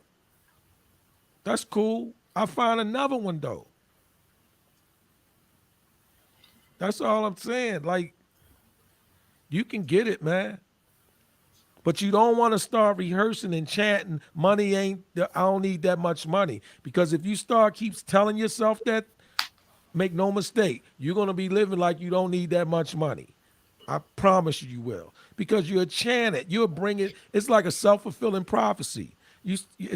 Hey, do you believe that if a parent tell their child and remind them that they stupid and they not worth nothing for a few years, everybody say that make a difference. So if you start chanting to yourself, and the reason why I call it a chant is because when people start repeating that to themselves, it's no longer a reminder, it's a chant. And that's why I be telling people, I used to tell my nephews, stop saying what you're going to do to that boy when you see him. So what, he took your dope and ran off. Stop saying that to yourself. Because if you keep saying that to yourself when you see him, you're going to go ahead and do something before you even think about it. And that, that's going to have a bad result because you done chanted that idea to yourself. And every time you see somebody, you talk about what you're going to do to them. And now when you run into him and he with his daughter or his mother, you still going to let off on him. Johnny, what's your finger? With him, with coming back with what Talk was talking about. If you look at it from the way that your brain works in the structural point, what he's talking about, when you talk like that, your hippocampus stores it. So your hippocampus only stores relative information, and the way that information becomes relative is through repetition. So, like if you always saying, "Oh, I'm not gonna do this, if that," or "I'm not gonna do this, I'm just not gonna do that," and you always have that has a name. Well, your hippocampus is going to store that entire dialogue because it has created the neurotransmission to create a synapses for that has been created. And now it's done crossed over and it's stored. So when your eyes meet up with that scenario, like I can't beat a nigga over 6'2". If that nigga 6'2" and over, I just can't beat that motherfucker. I don't know what's wrong with me. I just can't beat him. So the minute you see a nigga that's 6'2", your brain is gonna pull from your hippocampus. That nigga's over 6'2". He close enough, goddammit. You can't beat him. Your whole body gonna follow your whole brain. I promise you. Your body is gonna follow your brain. Your amygdala is gonna send that down, that signal to your prefrontal cortex. you're gonna start producing higher levels of estrogen, and the whole coward gonna come out your ass, and you're gonna figure out a way how to avoid his ass. Your shit's already gonna be, especially he say something to you. Your blood pressure, your blood vessels already gonna be constricted, heart racing. So you want to run because you feel like you have no, and that will happen no matter what the situation is. I don't care if it's an algebra test. I don't care if it's a clinicals. I don't care if it's a board test. When you say you can't do it, and you always say you can't do it, you are teaching your brain that you can't do it. No doubt. And you will not do it. No doubt. You will not do it. And it works along with the law of what you attract. If you put that out there, you best believe you're right. But if you put this out there, guess what? You're right again. It just depends on what you choose to put out there. I choose to put, I can do it. I know I can do it. I don't fail. You ever heard me say, nigga, I'm a winner. That's what the fuck I do. I win. I don't lose. Hell yeah, I done fucking lost before, but you gonna have to show me I can't win at this. You gonna have to show me that I'm gonna have to lose. You gonna have to show me. You can't tell me. I'm never gonna believe it. That's the difference between someone who is willing to go get it versus someone who's like, yeah, you're right. I probably would have sucked that bet. But what if you didn't? I can't have no respect for nobody like that. You defeated before you even tried. It's a place, CKQ, right? It's a place. It's a state of mind. You know what it looked like because you know what commitment is. You know what due diligence is. You know what giving more than yourself, and you know what it is to do it consistently when it's not required. You're not court ordered. Nobody's watching. It's that same type of thing with that mindset. So it ain't. That's why I can always tell when I'm talking to somebody that's probably broke, because they got 3 reasons why money ain't important. Money will buy you options. Okay? Money will let you, if it's like a video I put up about knowing how you learn. And what I say in that video is people can forgive people for infidelity. But you know what people forgive people less for, married or not? Economics. Economics will last longer than infidelity. It will. It will. Because let somebody mess your credit score up. It has a great longer lasting effect than infidelity. You can get cheated on. And it's gonna hurt. All that. But the minute you find another motherfucker who adds more value, and for a man looks better and acts better than the previous one, you forget all about this damn girl. You are no longer hurt. I'm talking about just like that. In an Nigga, instant, they replaced. You're dried up the minute she said, it's gonna be okay. Ain't it though? Girl, let me get my goddamn self together. Hey, but let your credit score get fucked up. Nigga, every time you open your mouth to go do anything, you in there, hey, bro, I just bought this car. You want to go look at the car? No, man, you know what I'm saying? I'm just going, nah, I don't want to go. I'm good. Because you know you can't get financed. Or everybody's typing Dyna cards and these different type of credit cards. You don't own a credit card because nobody's crazy enough to give you a credit card. And then it's like you're single, CKQ. I mean, you're not in a committed. You don't have a joint financial relationship with somebody. No. That's the real question, huh? Look how he said it proudly. Okay, that's the real question. And I don't either, right? And I don't like having one with somebody, you know. So that's just me, you know. Dr. John talked about this before. You guys talked about this before. I don't even get in relationships because of getting into a joint financial situation with somebody. You know, I don't even do it. See, he can't even see it. He on that ship. The high value nerd himself, CJ. What up, bro? Hey, what's up, bro? What's going on, man? Just seeing what's up with y'all. Can y'all hear me good? Yeah. Yeah, it's a horrible buzzing noise though. Yeah, it's like a high pitched buzzing coming from it. All right, hold on.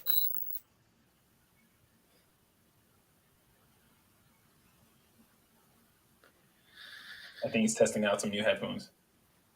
So no, like I was saying, CKQ, you if you want that, it's a place, and all of a sudden you'll start leveraging yourself. You'll start seeing those opportunities like that, and they'll work for you. You don't have to take every opportunity. It's not about that. That's not what I do.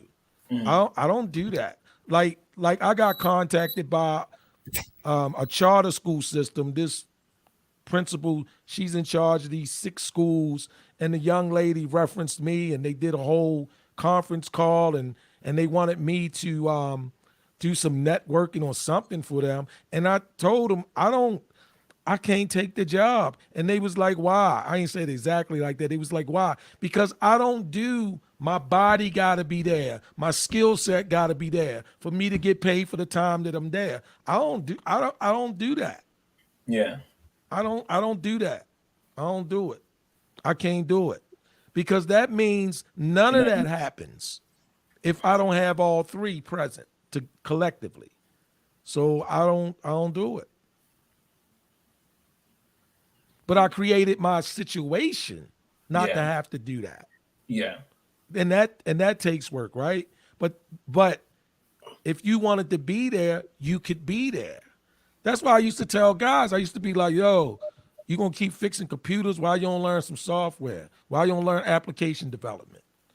And they say, man, I like fixing computers, but your body gotta be there with your skill set. And you get paid for your time.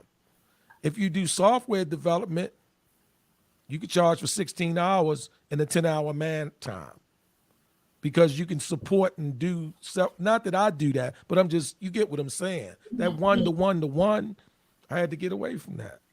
Yeah. No, it makes sense. It makes sense. I'm glad we've been having these conversations lately, because it's definitely expanding my thought process on the different avenues money can come from. And so doable. It's so doable, man. Don't even have ears for people when they start telling you, yeah, when they go into that slave talk, that slave mentality, because they don't see no way out.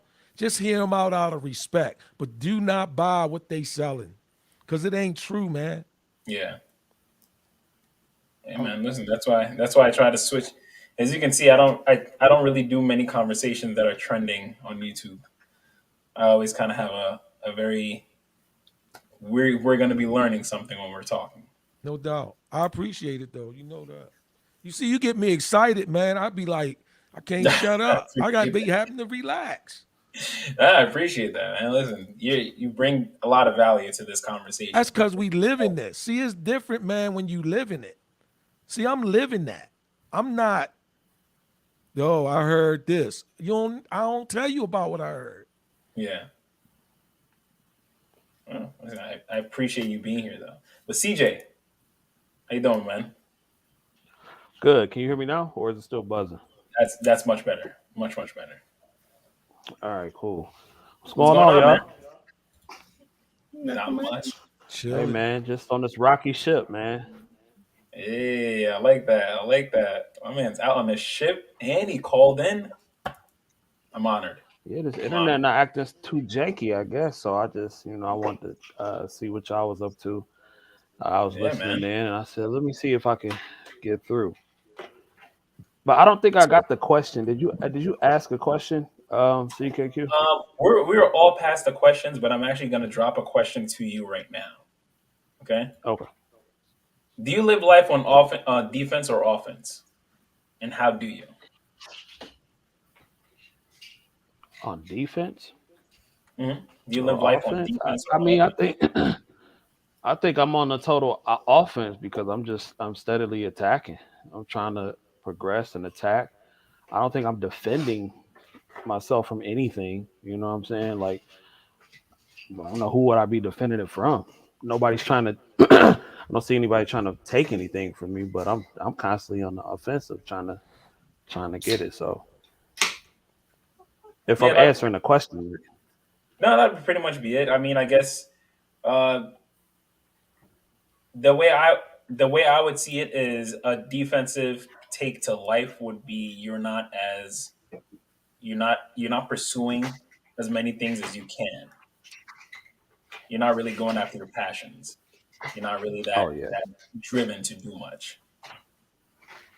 oh But yeah, man, I'm pursuing have you every single always had passion. this drive though? I can't. What'd you say? Have you always had this drive to pursue more? Always, because I seen my dad do that, and I think you said your I didn't uncle want as to be well, broke. right? No, my dad. My uncle's a Just bum. No, oh, we're talking about my dad. He wants to be like his dad. Like Chase wants to be like his dad. Like every person wants to be like their dad. Let me quit it. I ain't gonna go back to that conversation. And yeah, respectfully, my uncle's a bum. But I don't know how you respectfully say that. I mean, it's the truth. But nah, I mean, because one, I don't want to be broke. Two, I like nice things, and three, I don't want to live a life full of regret. That's why I'm trying to chase every single dream that I have. When you see old people that tell you all the time, "Don't be like me. Don't live a life full of regret," that kind of motivates you to do what you want to do in life. So, what was the most motivational thing that you heard from an older person that really lit a spark under you? well, it wasn't I mean, just hearing, "Don't waste 80 plus years doing nothing, doing what everybody else wants you to do, and then be on your deathbed and still living in regret." But I told you my biggest motivation is traveling, seeing the world, having nice things. That's what does it for me. I don't have any kids, so like I grind for myself. Like Yeah. I'm my sole motivation. So that's pretty much it. Damn, that's intense. That's definitely intense. Getting too Yeah. much help makes you weak. What do you think of that? Getting too much help? Getting too much Too help. much? Well, too much of anything is a bad thing, but Mhm. I mean everybody need help sometime. Everybody need help sometime. I mean, I don't believe in coddling. You don't have to get your hand held through every situation. But yeah, everybody need help. When is it okay to not ask for help though? When is it okay to ask for help versus you should be trying to learn to figure this out yourself? I think when when I look at help, I think the bare minimum, like that your parents do for you from the ages of 0 to 18, that's help. Even though, I mean, but they're obligated to do that because they brought you in this world. They feed you, they clothe you, and everything like that. And if you're in dire situations, of course, your parents will. So I think most people's parents will be like, "Yeah, I got your back," but I'm not gonna hold your hand. Some things you have to learn on your own as an adult. I'm not gonna hold your hand through every single thing. People got to learn to be self-sufficient, and I think that's a lot of the problem with today. We don't, especially with men. You know what I'm saying? They be up under their mama titty all day and don't want to learn anything and learn how to go out and fail. Dudes got to go out and fail again, so you can become good at something. People be scared to fail. It's all right to fail. You dig? So I knew a guy, he took the bar like 56 times. 56 times. After 3, I probably been done. So not, but 56 times did he pass? Passed on the 56 times. So, At that point, he must have had all 56 questions memorized at that point. Jesus. yeah, I mean, he probably put, "I'll pay all this money to go to school. I'm going to pass that test." You have to. You have to. Tag, did I ask you this question? I don't think I asked you this question, right? Getting too much help makes you weak? I mean, I agree with the brother said. Too much of anything, man. Because on the opposite side of that, you don't want to be in a vacuum either. That's dangerous. Put yourself on an island and make yourself the sole source of whatever it is you on. That's not a good idea. And then on the extreme other side of that would be too much help, because that's the entitlement program. That's the result of that a lot of times, You you want a balanced diet, if you want to say that.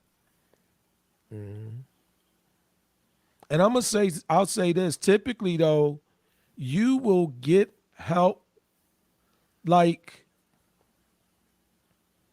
people will be in your path, man. Like, I mean, you can give credit to God, Allah, Yahweh. Some people worship the trees. I saw a guy talking to the cement the other day. Whatever works for you. But this universe is something nice, man, because what this universe typically does, it will put in front of you right what you on. If you ain't on nothing, universe fill it up for you. Here it go. You on BS? That's what it is. If you on something, why'd you run into people, strangers? They right where you at, or they got something you needed to hear, or they got something they could just give you that you thought was so far removed from you obtaining or purchasing or even getting a use case out of it, or using maybe for a purpose or whatever. This is a wonderful universe when it comes to vibration and energy and faith and all of this good stuff. It is. It is very telling. So yeah, too much help, that'll cripple you, Yeah. That's why unfortunately, a lot of black women, they love their black sons so much, they do everything but sleep with them, have sex with them, and then the kid, he can't do nothing on his own, and then he goes and look for a woman that represents what his mother did, and then he finds that as being a struggle. He don't understand why he can't just sit home and play games all day while you at work, and when the cable go down, call you and tell you something wrong with it, drop you off in your car, come pick you up from work. Yeah, too much help ain't good. Hey, Tack, you said some real stuff too about the universe thing, how the universe will put people in your path that you don't really know. Because like a week ago, I had met these nurses at my job, these female nurses, and she was telling me about how she was grinding, how she was working 30 days straight, getting to the bag and taking 2 weeks off, 30 days straight, 2 weeks off. And like I said, that just motivated me. You know what I'm saying? Because I'm like, okay, I'm working. I need to step it up though. You know what I'm saying? I need to step it up. And they got kids. So I'm like, it ain't no reason why I couldn't be grinding like that. So them two women, they lit a fire up under me just randomly though. I didn't know them from a can of paint. So I'm just like, that's real talk. When you on a path and you trying to get to something, I really do believe the universe or God will put people in your way that'll show you, that'll motivate you. Steel sharpens steel. Yeah, it happens. You're going to get what you on. And they not going to have to do that forever. That's what we was talking about not too long ago. That's what you have to do. You're not going to have to do that forever. You not. That's the purpose of, it's like now or later. When you're going to do it now, you're going to do it later. If you want that other level, if you want to be outside of that 68%, if you want to be outside of that mediocrity, that's the work you're going to put in. And you ain't going to have to put it in forever, but you're going to have to put it in. There's a reason why the average, along with all the systemic issues, institutional barriers, and pay and gaps in pay wages and all that. It's the reason why the average black man make $41,000. I wouldn't even know what to do with $41,000 a year. That's terrifying. That's terrifying. I would have to be volunteered. I must have signed something that said I'm volunteering. But like, to be making that little, you must have free time in other spaces. Like, you have to have free time. You get what I'm saying? At least that's the way I'm looking at it. Like, that can't be, like, I don't know. You have to have free time that you're choosing not to delegate in the different direction to make more money. That's average though. That's crazy. That's average. That's the average salary. You know what I'm saying? And like I said, that's average ain't bad. It's just average. You know, I think the problem comes with people who are average when the average people want above average results. Average just sounds broke to me at this point in time. Like I had a whole different perception of what average is. Now that I'm learning it, like that's poverty. That's poverty. That's Hey, that's it is what that's it what is. it is. That's what it is. It is what it is. I mean, and a lot of people they're in that position because they don't see another way. See, a lot of it is, they trifle, they lazy, they unmotivated, whatever like that. A lot of it is you can't see. You cannot see. It's a ship coming by. You in the water, you treading water. You can't even see the ship to holler out for help because every time you bring your head up and you go to clear your eyes, you go back down for a second or whatever that situation is. So a lot of it is the conditioning, what you was brought up to do, what's going on with you, the environment you can't see. And it sounds like, no, Talk, they would have to be able to see because of, no, not really. Your state of mind will blind you more than your eyesight in and of itself. Yeah. For sure. Because if that wasn't true, why would you kill somebody at 14 that looked just like you in the mirror with no regards? Oh, that's a whole different topic. But that's a whole different but that's topic. the We might mental, tackle right? that next week. That's and if you think about it, even if you think about that and you think about, do you know that black people don't even know how to rob white people? The majority of robberies, they're not robbing white people. They're not killing white people. It's too sophisticated. They might steal their car. I'm going to speak for Chicago. I'm going to speak for Baltimore. That's a damn shame. But if some of them was sophisticated to understand how you could take the money out the bank, if some of them would actually understand that nobody in the bank is really going to stop you, they would probably be more bank robbers. I don't have to kill anyone. I'm going to probably get some more money. They going to let me walk out the door. It's a policy that exists. But I could tell that to these dudes in the hood, and they think I'm lying to them. So instead, I'm going to take this rusty-ass gun with these bullets that don't even fit, and I'm going to kill my neighbor for $65 on camera. Because that makes sense. So it's so many different ways to go. But, Listen, guys. CJ, sounds like you're about to say something because I'm about to close out the panel. But were you about to say something?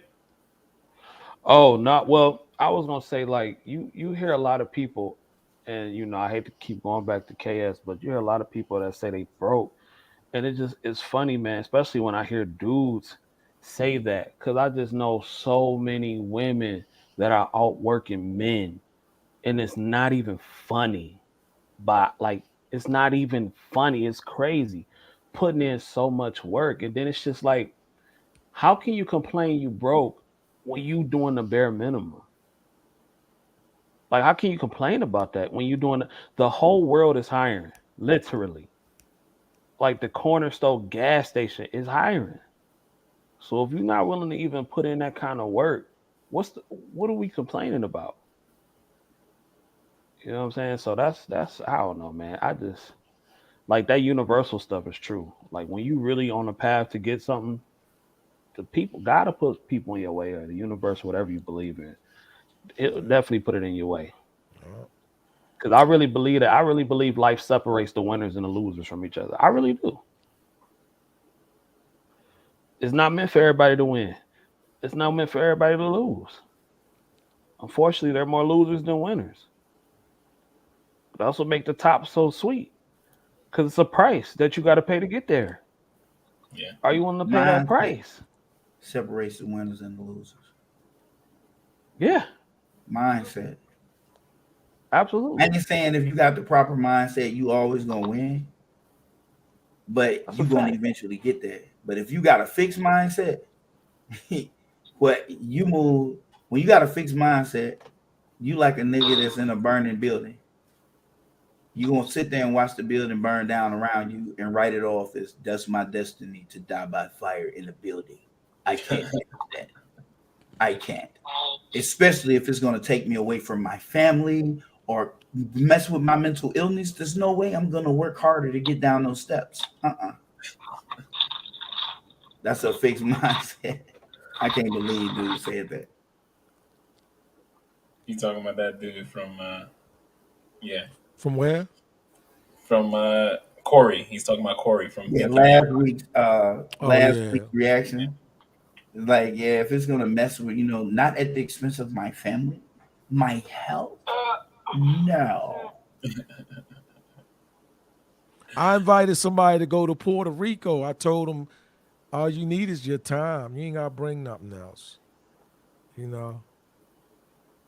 How all many excuses did they come up with? No, she was like, are you really serious? I said, yeah. It was culture shock for her, but it's just a weekend for you. Or a week. Or two. But, ladies and gentlemen, do you have any other things, questions, comments, concerns to anyone else on the panel? CJ, I love you for hopping in. You hopped in pretty late, man. We're already at the 3.5 hour mark. We just got done watching somebody bomb on stage as a comedian. And it's pretty rough, man. That's hard to watch live. It was live? Yeah, they was right there, and it was a guy, he bombed terribly. It was rough. He was probably scared to make some jokes about the funny bunnies. Nah, I mean he was getting heckled, and it was rough. They were ruthless, man. And at the end, the only funny thing he said, he dealt with it. He was saying stupid shit though. I mean, he was like, "Is anybody going anywhere expensive lately?" And the guy yelled from the audience, "On a cruise." And I'm just like, ugh, that didn't go out well. Then the funniest thing he said though, his setups was getting. So you mean to tell me they was fucking him up on his setups, bro? Man, it was. You see it online, but seeing somebody bomb in person, that's a whole different. Well, yeah, I have open. That's a whole different thing, man. And then the last thing he said was, "Does anybody give a shit what my name is?" And the crowd started clapping. No. Yeah, it was bad. It was horrible. Damn, he was sweating bullets. I felt bad for him. Hey, listen, that's the kind of nigga must have really bombed if you feel bad for him. I felt bad. I felt horrible for him. It was hard to watch. That game, you got thick skin. This is only gonna make him better if he grows from it. It's like watching a lion eat a deer. It's like you feel bad, but you can't stop watching. So like Animal Planet on YouTube. Deer. Yeah, exactly. Like a baby deer. You cannot stop watching. John laughing. It's sick, but you just can't turn away. Yep, that's the sound they make. Wow. The panel, our usual style, usual way. We got Danielle. Hi, my name's Danielle. You can find me on Instagram at Fly Nurse Mom Wife, and here on YouTube at My Sister's Keeper. And as always, it's a great conversation. I'm happy to be here. Thanks. You are welcome. You got Chris. Hey everyone, I'm Chris. You can find me on YouTube at The Blooming Ebony and also on Instagram at The Blooming Ebony. And don't forget to like, comment, subscribe to CKQ Podcast. And with that, happy blooming. we got the What's up, everybody? I'm John. You can find me on Black Wall Street Trading LLC on YouTube, behavioral_consultant on IG. Start looking out for some new videos. I'm probably gonna post some new content this weekend and talk about some stock picks. Hit me up. We got Tack Williams. It's your boy Tack Williams, host and creator of What? The Examine Life podcast. And I want to say thank you to the host, CKQ, and I want to say thank you to Chris, my sister's keeper, Dr. John, and what's my man name? I keep forgetting his name. I want to get the high value nurse. I want to get that correct. And I want to say enjoy your trip wherever you at, brother. And yeah, I appreciate being on the platform. You guys click the like and subscribe to CKQ's platform, the podcast, and see you guys next week, hopefully. I look forward to it anyway. Definitely. Last but not least, we got my man CJ. I want to give a shout out to all the Pookies and Ray Rays. Y'all keep doing your thing.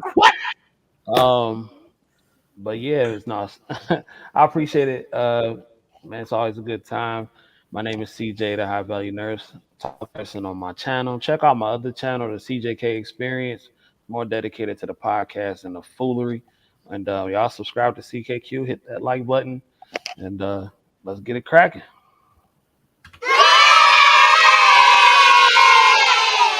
Awesome. It's been an amazing show, guys. A lot of great points, a lot of great talking points were said tonight. And I can't wait till next week. I feel like the conversations just keep ramping up and just keep getting better. We definitely dive into like deeper layers with every conversation. So I'm really liking this. And I'm looking forward to see how the rest goes out. But until then, ladies and gentlemen, it's been an amazing show. Peace out. If we're doing everything right, I think we should be vetting our lines. Like go to their parents, go to their father. They know they shouldn't let me start speaking my mind in the booth. Start speaking the truth. Might get shot. I think you're just saying, okay, actions have consequences, and I'm not going to support this person's actions. Like, you don't have to cancel them and say, like, I hate you. Innocent lives have to die. But the whole thing is men are I also. That man was on the other side doing the exact same thing, and his decision with his eyes was to walk away. Inside your soul. Now we can paint the perfect picture without belittling each other. Because under God's system, we are equipped to handle that responsibility. But not every man is fit to handle that responsibility. I done seen Flint, Michigan, and it's just being cities. They pissing in project buildings that got a roof that leaks, resulting in missing ceilings. Hard to sleep. Children going to schools dealing issues deep. So I think society does make it more difficult for short men, but I don't think that it's impossible that they can find someone. And expecting you to do your part. It ain't hard to see they trying to keep black in the back, just like Rosa Parks. Cops shooting blacks as if they get a token from God. School rob you with needed resources. Is the weaker vessel and the more vulnerable. Absolutely. 100%. You don't look at the man like, oh, poor son, you were violated. No, you like, right. And nobody. They shift my stick like some cost. And when you're lonely in your darkest thoughts, come, I know it's hard, but God shines his light on all that play their part. And it's the start. Put myself in a situation where I can only rely on a man. Like if I'm married and being a stay-at-home mom, I need to have a backup in case anything happens. I can't only rely on him. You know what I'm saying? A flower will grow once you plant the seed inside your soul. I'm a poet, and the best part of me shows it. Here to speak the message of what is known, but not what it takes. Expose it, listen closer as I take you on a mental path. See divisions, the math, hoping we clash on lower levels, just like in the past. Before we